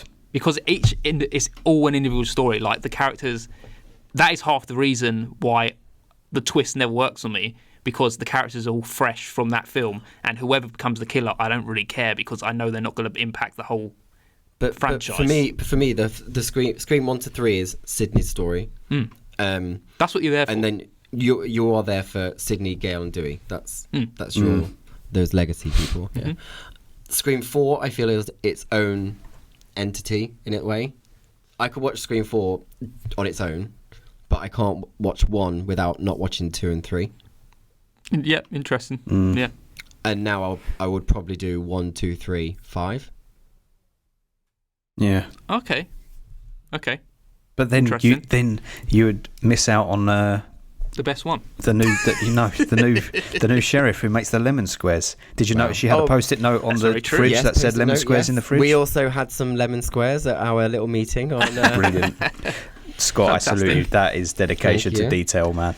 Did you order the popcorn order that she goes for in the second film? Yes. What is it, Scott? Medium popcorn, no butter, and a Diet Pepsi. No butter. We can't Can you get get butter in this buttered country because we're not animals. She looked at me like I was gone out. I was like, I'm just repeating a line. Oh, no, Scott, that's so cringe. I can't imagine that. No. I was watching Did you actually Seinfeld. say that to them? Of course. Oh, It's great. What, you said that in the cinema? In the cinema, yeah. Very good. And what do they look at you like? She looked about 12, so I don't think she even knew what I was talking about. So. I was like, watching "We don't have butter?" Seinfeld, and Lorraine goes to order popcorn in the cinema. Elaine? Yeah. Did I say? What did I say? Lorraine. Oh, sorry. She goes to order popcorn in the cinema, and they ask her if she wants butter, and she goes, "What's your butter like?" And she shows it to her, and it's just like a fucking ketchup bottle. Yeah. You're just like, and I was just like, that looks disgusting. Have you ever had butter on popcorn? I had that in Canada, and No. it's just ridiculous. I can when I make popcorn at home, I sometimes add a bit of butter to the oil, but I don't add. I don't melt, like, pour it on, or maybe I melt a little bit in, but not like the excess that they do. I've had it. I don't enjoy it. No. Can you think? I honestly want to just pin this point. Can you think of a horror franchise film where the fans have rebelled against a film being made and been like, "No, this is not how you do it"? Because I just. The biggest one of that is the Snyder Cut. Well, but again, it's not horror. No, film. that's not horror. Yeah, but that's Marvel and DC, which I is don't another think the horror form of- environment are like that. I think horror fans, at the end of the day, are kind of happy with anything as long as you're The giving problem them with part horror of as their well story. is it's like the installments in their series are 100 times more. So you're obviously not going to agree with everything, and they also get a bit cheaper and they get a bit more people milling around. Whereas I feel like with superhero films especially, there are a more ongoing story. There's bigger money involved. There's more at stake. If it takes more years to make it, you don't always get. But then put that plot device into one of their movies and give it relevance in that genre. It's kind of like I was half serious when I said I resented the final act when they were basically taking the piss out of toxic fandom, because I'm not a toxic fan, but I do believe that in a horror franchise, yeah, they exist, but in a horror franchise, like, play to the fans. The fans are the ones who made those films a success. I would say I didn't think I don't think Spiral was well received by anyone, was it? Oh no, that's true. But that's because people have got common sense. I'd be glad to be a Toxic fan if that means keeping Spiral out of. It's not like Spiral came out and was good and everyone was like, "Oh right, we were wrong." That was just an odd choice by us. Like, I don't obviously, even understand how that happened. Like Scott, you're obviously like probably on a quite a big Scream communities, aren't you? Like you probably get involved in all the Twitter and stuff. Like, is there anybody out there who's like a massive Scream fan that doesn't like this film? I mean, obviously there's going to be one or two, but like, not is that there I've like seen. Is there like a big I think section there's of them? been a lot of appreciation of how it was done, tied in with the original, with not being overbearing. And also, I'm sorry, but as a fan, you can't really ask for much more than they gave you in this film. Yeah, exactly. And to be honest, I'm revealing anyway, but my score got higher the second time. Well, Okay. shall we move to that section? Is it feel Yeah, right? I feel Have like we we- said Yeah, you- I feel like it. I feel like we've got to a point where we can reveal that. Okay, we can make final comments if we need to. Oh wait. Favorite kill? Wes. Wes. Yeah. Okay, fine. I quite like Dewey's. I mean, Dewey's for the significance, but Richie's for the absolute brutality. Oh, you know what? That's yeah. You could be right there. Richie It might. was as well when she leaned down and like slit his throat. I was like, "Oh, And she's do badass." you know the attention to detail there? Because exactly, you don't slit a throat from side to side. You slit where the artery is, and that's exactly what she did. That was good attention to detail. You might be right there. Richie's might be the best. Let's just have all three of them and you move on with our lives. All We don't have to pick a favourite, we can just enjoy them all. Toxic fandom. Should we do this? Should we do the same order for how we did our first impressions? Yeah. I think so. For me, this film is definitely the best of the sequels. It's not quite as good as the original because it does lack some of the things that you can't really get in an original. At one point, I did think this film could possibly be a 9, but it's not a 9. It didn't hold on to that. It's a solid 8 for me. Interesting. 8, Interesting. bang. I mentioned it before, but this is, I agree, this is the best of the sequels. So this does come after the original Scream and then to Scream 4. But it doesn't get out of the trap. I still rate it a 7. What? Oh, wow. I still rate it a 7. Wow. The ending of the film done me that much of a disservice. I was like, I mean, Oh. come on. The ending of the film was just Stab Come on, City. Like, Sydney- you, no. Sydney walking around the house and she's like, she's on the phone to the reveal of the Ghostface. killers is the end of a film always tells me what the rating is going to be, and it solidifies it. And as soon as I was like, oh, the killer, I don't really care, that just did it for me. It was a I 7. know. I feel like with this one, it was quite obvious by the time you whittled it down enough who the killer Give was, me so you not don't really care. obvious. Yes, but just because it's obvious at that point and it has to go that way doesn't mean it has to. I'm going to jump on the back of it. I'm exactly the same as you, Paul. It's a 7 for me, and the reason for that is because the other sequels are all 7s, and I find it impossible to rate this higher than those sequels because of how much history there is and Do you stuff. give the original 10? The original's a 10, absolutely. And this is the thing. It sounds like I'm not a That's a fan big of drop. the franchise if I go 777 afterwards, but I am. But I go back to my point from the beginning, which is when I watched them at the time, they meant a lot more than they do now because they date based on that, not because of them not having been made very well, but because what they're referencing has changed. The time has moved on. So this film, which now, if I'm being honest, is an 8. It is an 8. I cannot give this an 8 because it is not better than those other films for me I at feel the moment. like So with this I've got one- if you hang on a minute, Sorry. if you wait 5 years or 10 years, I can give you an objective placement of where this I'm film not coming back, goes. to be honest, with the Ben. I others. don't really care that much. What? You No, gave no. it an 8, mate. Yeah, but I don't want to bring up Ben in 10 years' time and go, it's been 10 years now. It's the 20th of January, 2032. What do you want to rate? What do you want to rate? But you Scream see my 5 now? point. My point is, at the moment, I can see Yeah, that I it's get an 8. that. But I also feel with this film over the other ones, is the actual film inside of it, like the kills and all those little things, are done in a way where the message the map might lose effect, but you still can have fun with the actual film. Before this film came out, mate, when you had just seen Scream 1, yeah, to watch Scream 2 and still have Randy in it and experience that with Randy in it, you were like, oh, this is incredible because we still got Randy. And it's Sydney, still young Sydney Prescott. Yeah. She's only survived one killing. And then you've got that great Dewey moment. At that point, it was great. But then time passes and then a third and a fourth comes out. So that loses a bit of its shine. But then when 3 comes out, it's like, oh, right, now we've got a new voice changer. Cotton Weary's killed off in the first act. Oh, she's got this brother that we didn't know about. They explore the movie thing even more. That feels really fresh then. But then time moves on, and then it becomes less fresh. And then you've got. I would say Scream 3 now is extremely fresh with Me Too and stuff like that. I agree, but mate, that's my second favourite. It is insane. Like, I especially agree. because it's the Weinsteins as well. And her mum, and it's all about her mum being abused. Yeah. That's still my second favourite, mate. Okay. And like I say, I'm not. Checking. This isn't a knock on the film because I was very entertained and I thought it was very, very good. But I can't, because of where I place the others, I can't give this higher than them. I actually think your score might change on a second viewing. Mate, I would love it to. I was very much convinced to move it up to an 8 based on our discussion here just now, because I was realising all I'm talking about are things that I was enjoying for the most part and how good it was. It's because of where those other films lay. I can't. I feel like if I hadn't done the Scream rewatch last year and downgraded all of them, because they were all a mix of 8s and 9s until I did the rewatch, and then they all went down to 7. If I hadn't done that, I feel like this would have been an 8. So this is actually quite funny because, Paul, all your sequels are 7s? Mm-hmm. And Ben, yours are? All 7s. All 7s. So I initially, on my first viewing, gave this 8. Ooh. But the second and the third time, I enjoyed it so much more. So it's a 9. Interesting. All my sequels are 9s. Interesting. But this, I would say, my new order is 1, 5, 3, 2, 4. Wow. Because I loved it. I thought it was great. I just had some great experiences with it. So that's good. I'm glad it was for you, mate. It's all for you. It was all for you. I've never been so excited for a film before. There you go.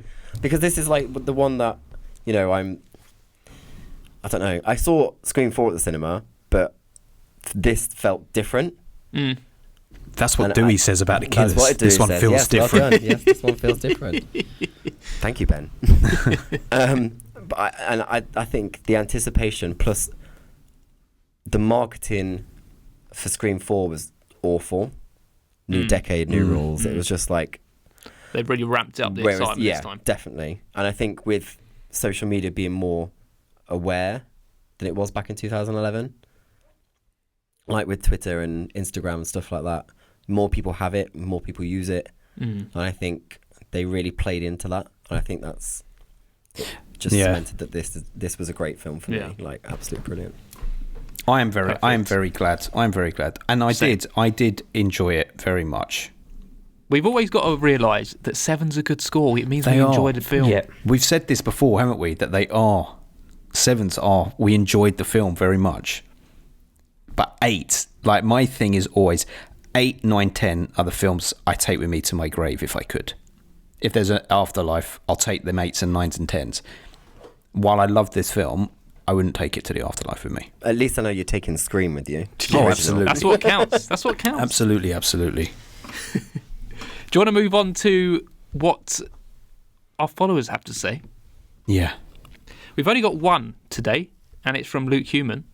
And he says, rock solid entry into the franchise that sacrifices some of the fun in its desire to be the smartest movie in the room. Either it's not as clever as it thinks it is, or I'm not as clever as I think I am. That said, it has great pacing, well-presented gore, and sustained mystery. I agree with that. It's always Luke who sums up stuff too well. Yeah, I mean, it's wrong on the mystery front because I fucking knew who the killers were immediately. Well, aren't you? Don't you want a little medal? Well, I do in a way because I've never done that with a Scream film. I clocked them both. Scott, did you clock them? No, neither of them. I wonder if that affects enjoyment maybe a little bit of not knowing. Also, there is a part of you that wants to work it out, but then you also don't want to think too hard. Oh, of course. If you really do start analysing it, you're just taking You I just think the only one I've ever guessed was Scream 3. I've never guessed any of this. Interesting. I don't even know what a pariah is. That's your favourite line, right? I do. I love that one. Just to come to one thing that Luke said there about sacrificing some of the fun for whatever it was. Like, I do think that is actually why the other Screams, there's something about them that I'm drawn to a little bit more. There is a sense of, even if I didn't know it was a Wes Craven film, it has that Scream feel about it, and this felt like someone doing a very good impression of a Scream film, but it not being like a scary movie film. No. I'm just saying, I'm not saying it's like a scary movie film, but I'm saying the other films very much felt like Wes Craven Scream films, and this felt like someone else going, here's my impression of one, and it's like, yeah, that's good. It's not Wes Craven's, but it's good. Do you think the brutality has a hand in that as well? No, I Really think it going was dark with it? there was this sense of like Wes Craven worked in the genre for decades. He really knew it inside out, and I missed his presence, I'm not going to lie. yeah, you know, the key thing is, even Scream 4 has some scares. Yeah. This didn't, and I'm not talking jump scares. This didn't ever feel scary. Like, but I didn't need to feel scared, I suppose. I was just enjoying it as a Scream movie. I feel didn't like people scared. have gone beyond jump scares now, though. Like, I feel like they're too... Yeah, I know, but the Scream films didn't rely on jump scares. The tension that is built up is what's scary, but that tension didn't exist in this film for me. Mm-hmm. I'd say the first scene was probably the first scene of That's Wes's death was the tensest moments. But Wes's death, when he was closing all those doors, I just thought they were continually making a commentary that no one's going to be there. So I wasn't really thinking that. So when he's suddenly stabbed, like that's shocking, but it's not scary. Do you know what I mean? Yeah, I know what you mean. Yeah. But I didn't see... part of me didn't realise that Judy would get killed outside her front door. No. I thought she'd be in the house and Wes would be dead already. But again, But shock. him killing her outside, like in broad daylight, I was like, fuck.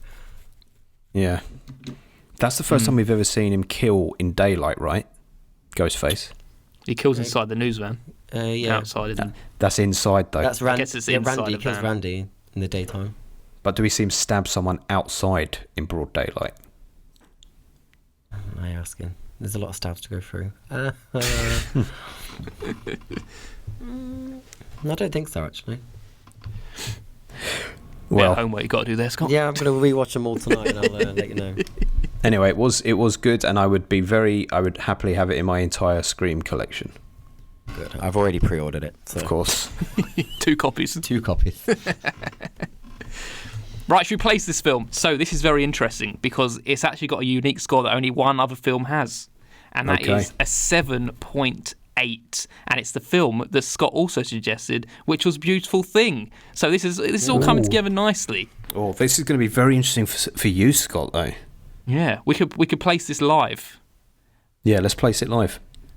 I personally think Scream is better than Beautiful Thing. I agree. I agree. I agree. And there you There go. you go. Nice and easy that was. There was no tension there, was there at all? None. Much like Scream. What Harsh. was? I'm only joking. What was? What number is that in the ranking? 45. It's 45th place out of 113 films. Decent. Above it is The Hunger, the Tony Scott film, and below it is Beautiful Thing. So it still could go up. Did I rate The Hunger? You haven't rated it yet, mate. Yeah. You haven't watched it. In fact, it will go up. It will go up because I don't think you'll rate The Hunger very much. So I reckon it will go above that. Possibly. But that's for another day to work out. Indeed. Mm-hmm. Good placement. Good placement. It's not too bad. That's nothing to sniff at. Are you happy with our comments, Scott? I am. Very. I'm just glad you all enjoyed it, really. I'm glad that you enjoyed it. That's the main thing, mate. This was your Halloween Kills episode. It really was. It really was. It was. We've been spoilt as fans of things recently. Of horror, I know. Yeah. Definitely. Absolutely, in horror, we've been spoilt. The only thing that I don't agree with you on is the Chucky, though, because half of that was good, and that so that is a But case. you of, like the second half, didn't you? yeah, Yeah. that's a case of toxic Once fandom, the legacy perhaps. characters came in. Yeah, all the legacy characters did it for me, but all those newbies, Fair enough. apart from your man from Final Destination. Obviously, Devon Sawyer. Yes, I was happy to see him. Yes. Oh, have you seen they're doing a Final Destination 6? Oh no, I haven't seen 3, 4, 5. Oh my god. Oh my god. 5's the best one. Is it really? Yeah. Yes. Actually, it is quite good. Is that the? Yeah, I think I know what one The is. bridge. Is that where the ending? Yep. Yeah. Okay. Yeah, I know it is. Right, shall we move on to what our patrons have to say about what films they want us to watch or not watch this Yes. week? Right, so first of all, we have Jamie Russell, and he says, I managed to sneak a watch of This Is Where I Leave You before it left Amazon Prime this week, and I thoroughly enjoyed it. It follows a family that has been forced to stay together for a whole week following the death of their father. During this week, the four siblings re-examine their fractious relationships and reconnect in a combination of amusing and emotionally significant ways. I particularly enjoyed Adam Driver's role as the younger black sheep of the family, which he clearly had great fun inhabiting throughout the film. Has anyone seen or heard of this film? I have not. I only saw the film We Leave You Here because he watched it and I looked into it. It's actually called This Is Where I Leave This is You. where I leave That's you. the Yeah. That's I the love one. that film. You've seen it? Yeah. Oh, I love it. go on, really say good. something about it. It's just clever. I love the whole cast for that film. It's really, really good. Is it a new film? No. Oh, For like Connie Britton, Tina Fey, and Adam Driver. Adam Driver. I saw him Jane log it Fonda. on Letterboxd. It popped up and Oh, intrigued interesting. me. Our lovely killer from Scream Super. 2, Timothy Olyphant. Spoilers. Billy's Oh, mother. I love Timothy Olyphant. Yeah. Did you know that Scream 2 was the first time that I ever saw Timothy Olyphant, and I became obsessed with him for a couple of years after that, because it was at the time when I had VHS in my room and I would play Scream and Scream 2 constantly, and I became obsessed with it, and then the man never had a career, and then by the time that I couldn't give a fuck about him, he started getting a career again. Yeah. I mean, He's in the dipped Mandalorian. Dipped with, was it Agent 43? Hitman. Oh, That's yeah, right, yeah. And then, yeah. and then it rose again with The Crazies, because I really enjoyed it. Oh, yeah. He's in Justified. That was the series he did. They're bringing that back. Well, Justified. Yeah, I saw that Oh, give a fuck. a day or two ago. Give a fuck. It's fine. Let's go on to the next thing he says. Joel Coen's The Tragedy of Macbeth is a stunning film. It helps if you know or like the play well, because this is a full Shakespearean experience rather than a retelling for a modern audience. The production design is particularly striking, appropriately bleak and bold, with some beautiful black and white cinematography. The developing character psychology, both of Macbeth and Lady Macbeth, are handled well by both Washington and McDormand, and the film has arguably the most memorable presentation of the iconic three witches in all of the previous adaptations. Impressive stuff. I've heard people say that. I'm looking forward to seeing it. I am familiar Yeah, with same. Macbeth, so I am looking forward to seeing that one. Yeah, same. It's on Apple TV, isn't it? Ain't got that. We'll get it. Every week A24, there's right? an Apple TV thing. Yeah, it is A24, Is it- I think. Yeah. It feels And very A24. Anna Cohen. Anna Cohen? And A. Cohen. and I was A. thinking it was Cohen. a sister. all these Joel all and these Anna director Cohen. these director double acts going solo. Lana Wachowski. Yeah. Is he nothing to do with it, though, at all? No, 'Cause it's just Joel Cohen. Oh, normally they just put one of them as the director. No, and they this is a chop and solo change. project. The other guy Oh, didn't want interesting. anything to do with it. Interesting. Next up is that lovely Sean Panda Nicholson, and he says, "Hi, you wonderful film busters, chaps, and Scott." Sean is very lovely. He always makes reference to the other people that are with us. Very attentive. Yeah, very attentive. Thank you. He told me on the side he doesn't like Paul. I started my week great with a listen of your Hard Ticket to Hawaii episode, which was utterly brilliant. The film was absolute shit, but the chat was excellent. Well, it was all worth it for that, right? Why did you go, like, your voice go down on the shit like you don't swear? Because I wasn't sure if he'd written shite, so I got a little bit. I got a little bit. Do you want me to say it again? No. All right. Anyway. I'm keeping this all in. Okay.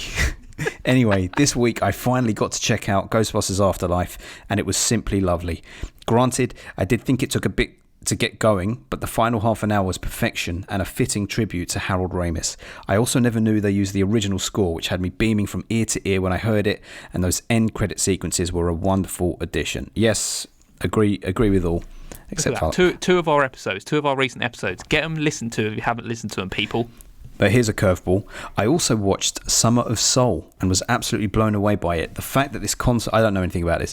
The fact that this concert was kept from the world is an absolute travesty. The musical performances are stunning, especially Nina Simone, Stevie Wonder, David Ruffin and Mahalia Jackson.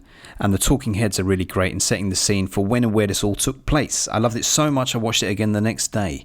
If you have even a passing interest in soul music, it's a must-see, and it's up there for me as one of the greatest musical documentaries of all time. I think I just saw what is actually the greatest musical documentary of all time a few days ago, but we'll talk about that in the end of the month. Keep up the good work, chaps. I love you guys, not in a creepy stalker way, just in a mutual love and respect way. It is reciprocated. Summer of Soul sounds like an Adam documentary. Yeah, I've had it on my watch list for ages. I saw it come. It was in the cinema last year.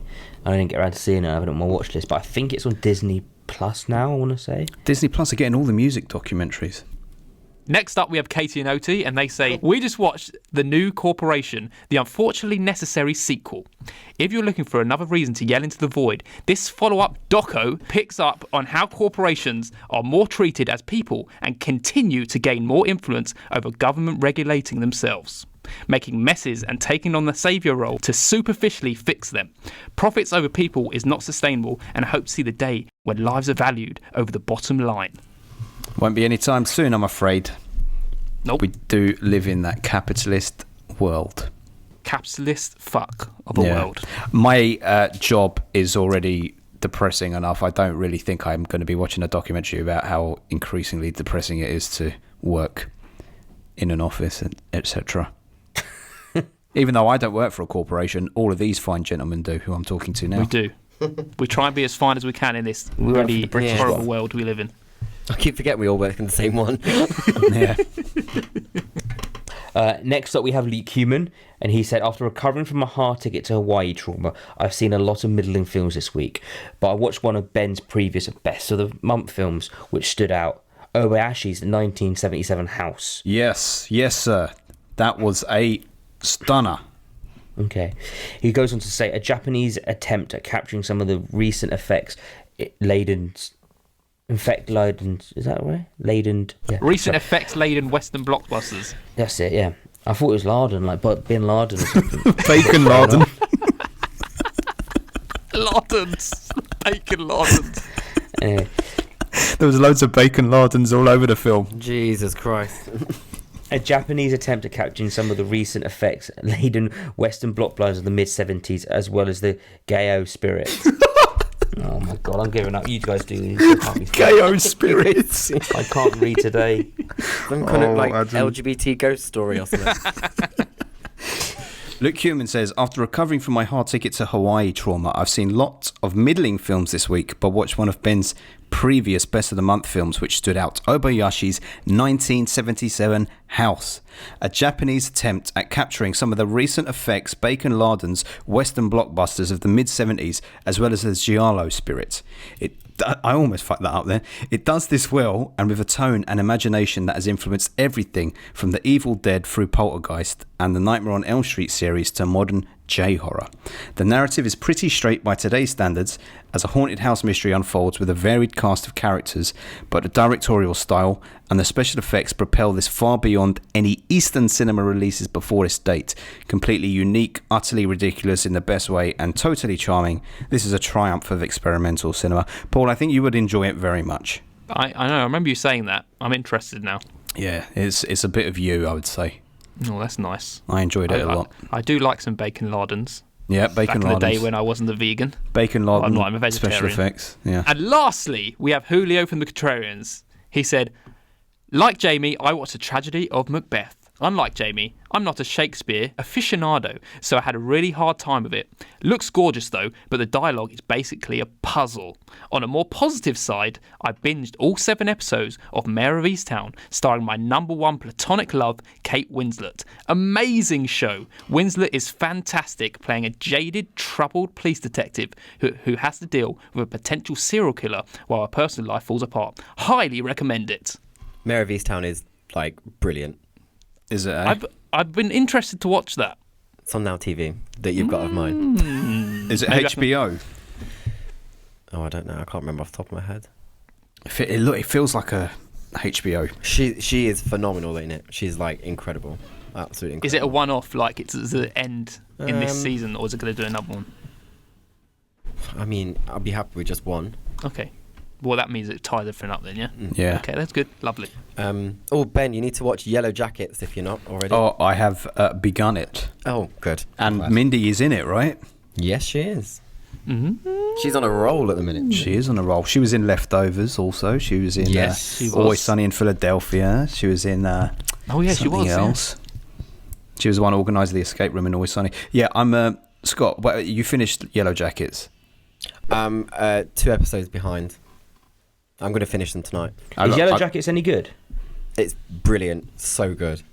I've watched the first episode and it's left it in a point where it's like this is either going to go very well or very badly in terms of how they follow up on everything that we've seen. But I have the faith. If you like it, it's got an endorsement. I already want like Sarah Michelle Gellar and Neve Campbell for season 2. It's got an actress in it I like called Ella Prunell, who was in other stuff, who's quite good in that. Did you finish watching Impeachment, Adam? No, really annoyingly I fell behind. Yeah, and it's come off iPlayer now. And it was good. I think I got to like 6 or 7, Yeah, and then that's a shame. Oh, I missed it. I think it was over Christmas or something like that. And then I went back and it was like the only last one, and there was a 10th, and I was like, oh, fuck it. That's I mean, a I was shame. enjoying it, but at the same time, I'm not like, I need to find it kind of thing. Well, it was good. I was saying, I've almost finished that 4 Lives, Scott. Oh yeah, there's only I've 3 got episodes. 20 minutes. I have I've to got watch 20 that. I haven't minutes even left of started it. that. My apologies. I got disrupted in the last episode. I've got 20 minutes left. It is good. It's very good. It's very interesting to see how it all, like what everyone thinks of it all. And I will say though, it probably has one of the worst written characters I think I've ever seen in anything in it though. What's that? The stepdad of the first guy, Oh yeah. the Turkish guy. He's just like, come It's on, selfish. man. No, I mean just the way he's written. It's like this is what you would expect a foreign character to be talking like in the 1920s when nobody has any idea that they are.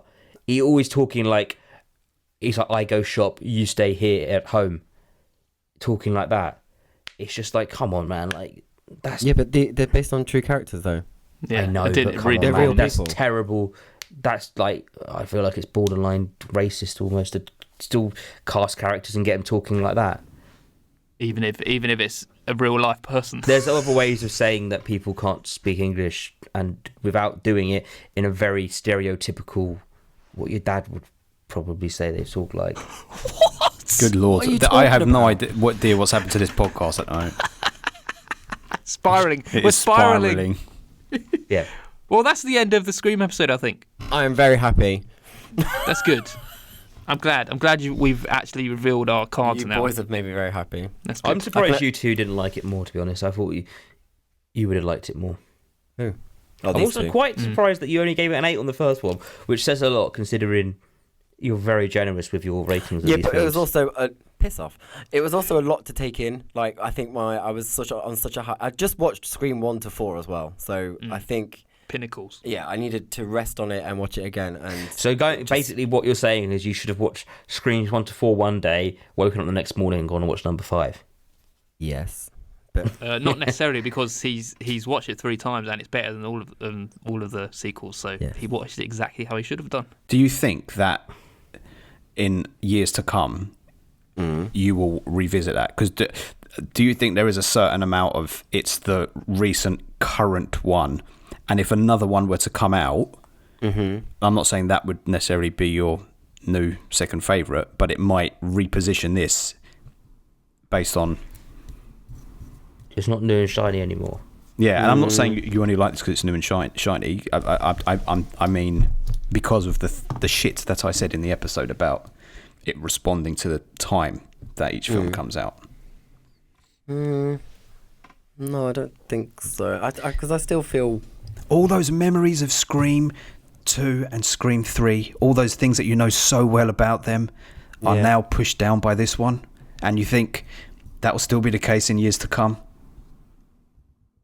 Only time will tell, I guess. Only time will tell. Check back But then in with don't us forget in all 2 my years. sequels are 9s. So Yeah. I mean, Yeah. my ranking sometimes does change based on my mood. But see, and that's the thing, you went in, like Adam said, you gave it an 8 at first. So this was actually the worst of the Scream films when you first watched it, right? Yeah. I think I just needed to calm down. Yeah. It was like I'd taken like a bunch of drugs or something. And I just, If you had it was come just- into this podcast and dropped an 8 rating on us, I would have lost my shit, because that is so not what I would have been expecting. I wouldn't do that to you boys. No, it's fine. It's fine. Well, that's good. There we go, listeners. Well, it's been an absolute pleasure having you here today, Scott. Oh, thank you. As Thank you very always. much. What's As that, your always. 4th appearance on the show? Fifth appearance. Fifth appearance, and we can't wait to have you again. I've also written a review for Scream for your website as well. Look at that. Excellent. Well, that is good. Yes, that's nice stuff.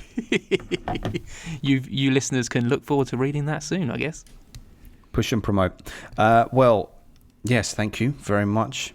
And I guess a reminder to normal listeners, a reminder to listeners that normal service resumes in the next episode as we go back to 1987 with Adam's pick, which is me teeing you up. Oh. I didn't know. I thought you were just going to go ahead and say it. Team effort, mate. We're going to watch Predator. We're going to get our old friend Barney back. Barney! Yeah, very good. Hello, kids. I love you. You love me. That's a very good impression. That is a very good impression. But yeah, anyway, we're getting our old friend Arnie back. We're going back to 1987. We're going to watch Predator. There's going to be a lot of biceps on show, a lot of machine guns, a lot of explosions. A lot of Hobbs and Shaws on show. Yes, exactly. Oh, for sure. The original Hobbs and Shaws. Yeah. But yes, I mean, you're all going to be there for it. Well, check it out, man. There's only one more thing to say. What's that? Get to the chopper! Yeah, That was terrible. it was terrible. You did such a good impression, and that one was so bad. I felt like I put myself on the spot there. You had. Tales Masters.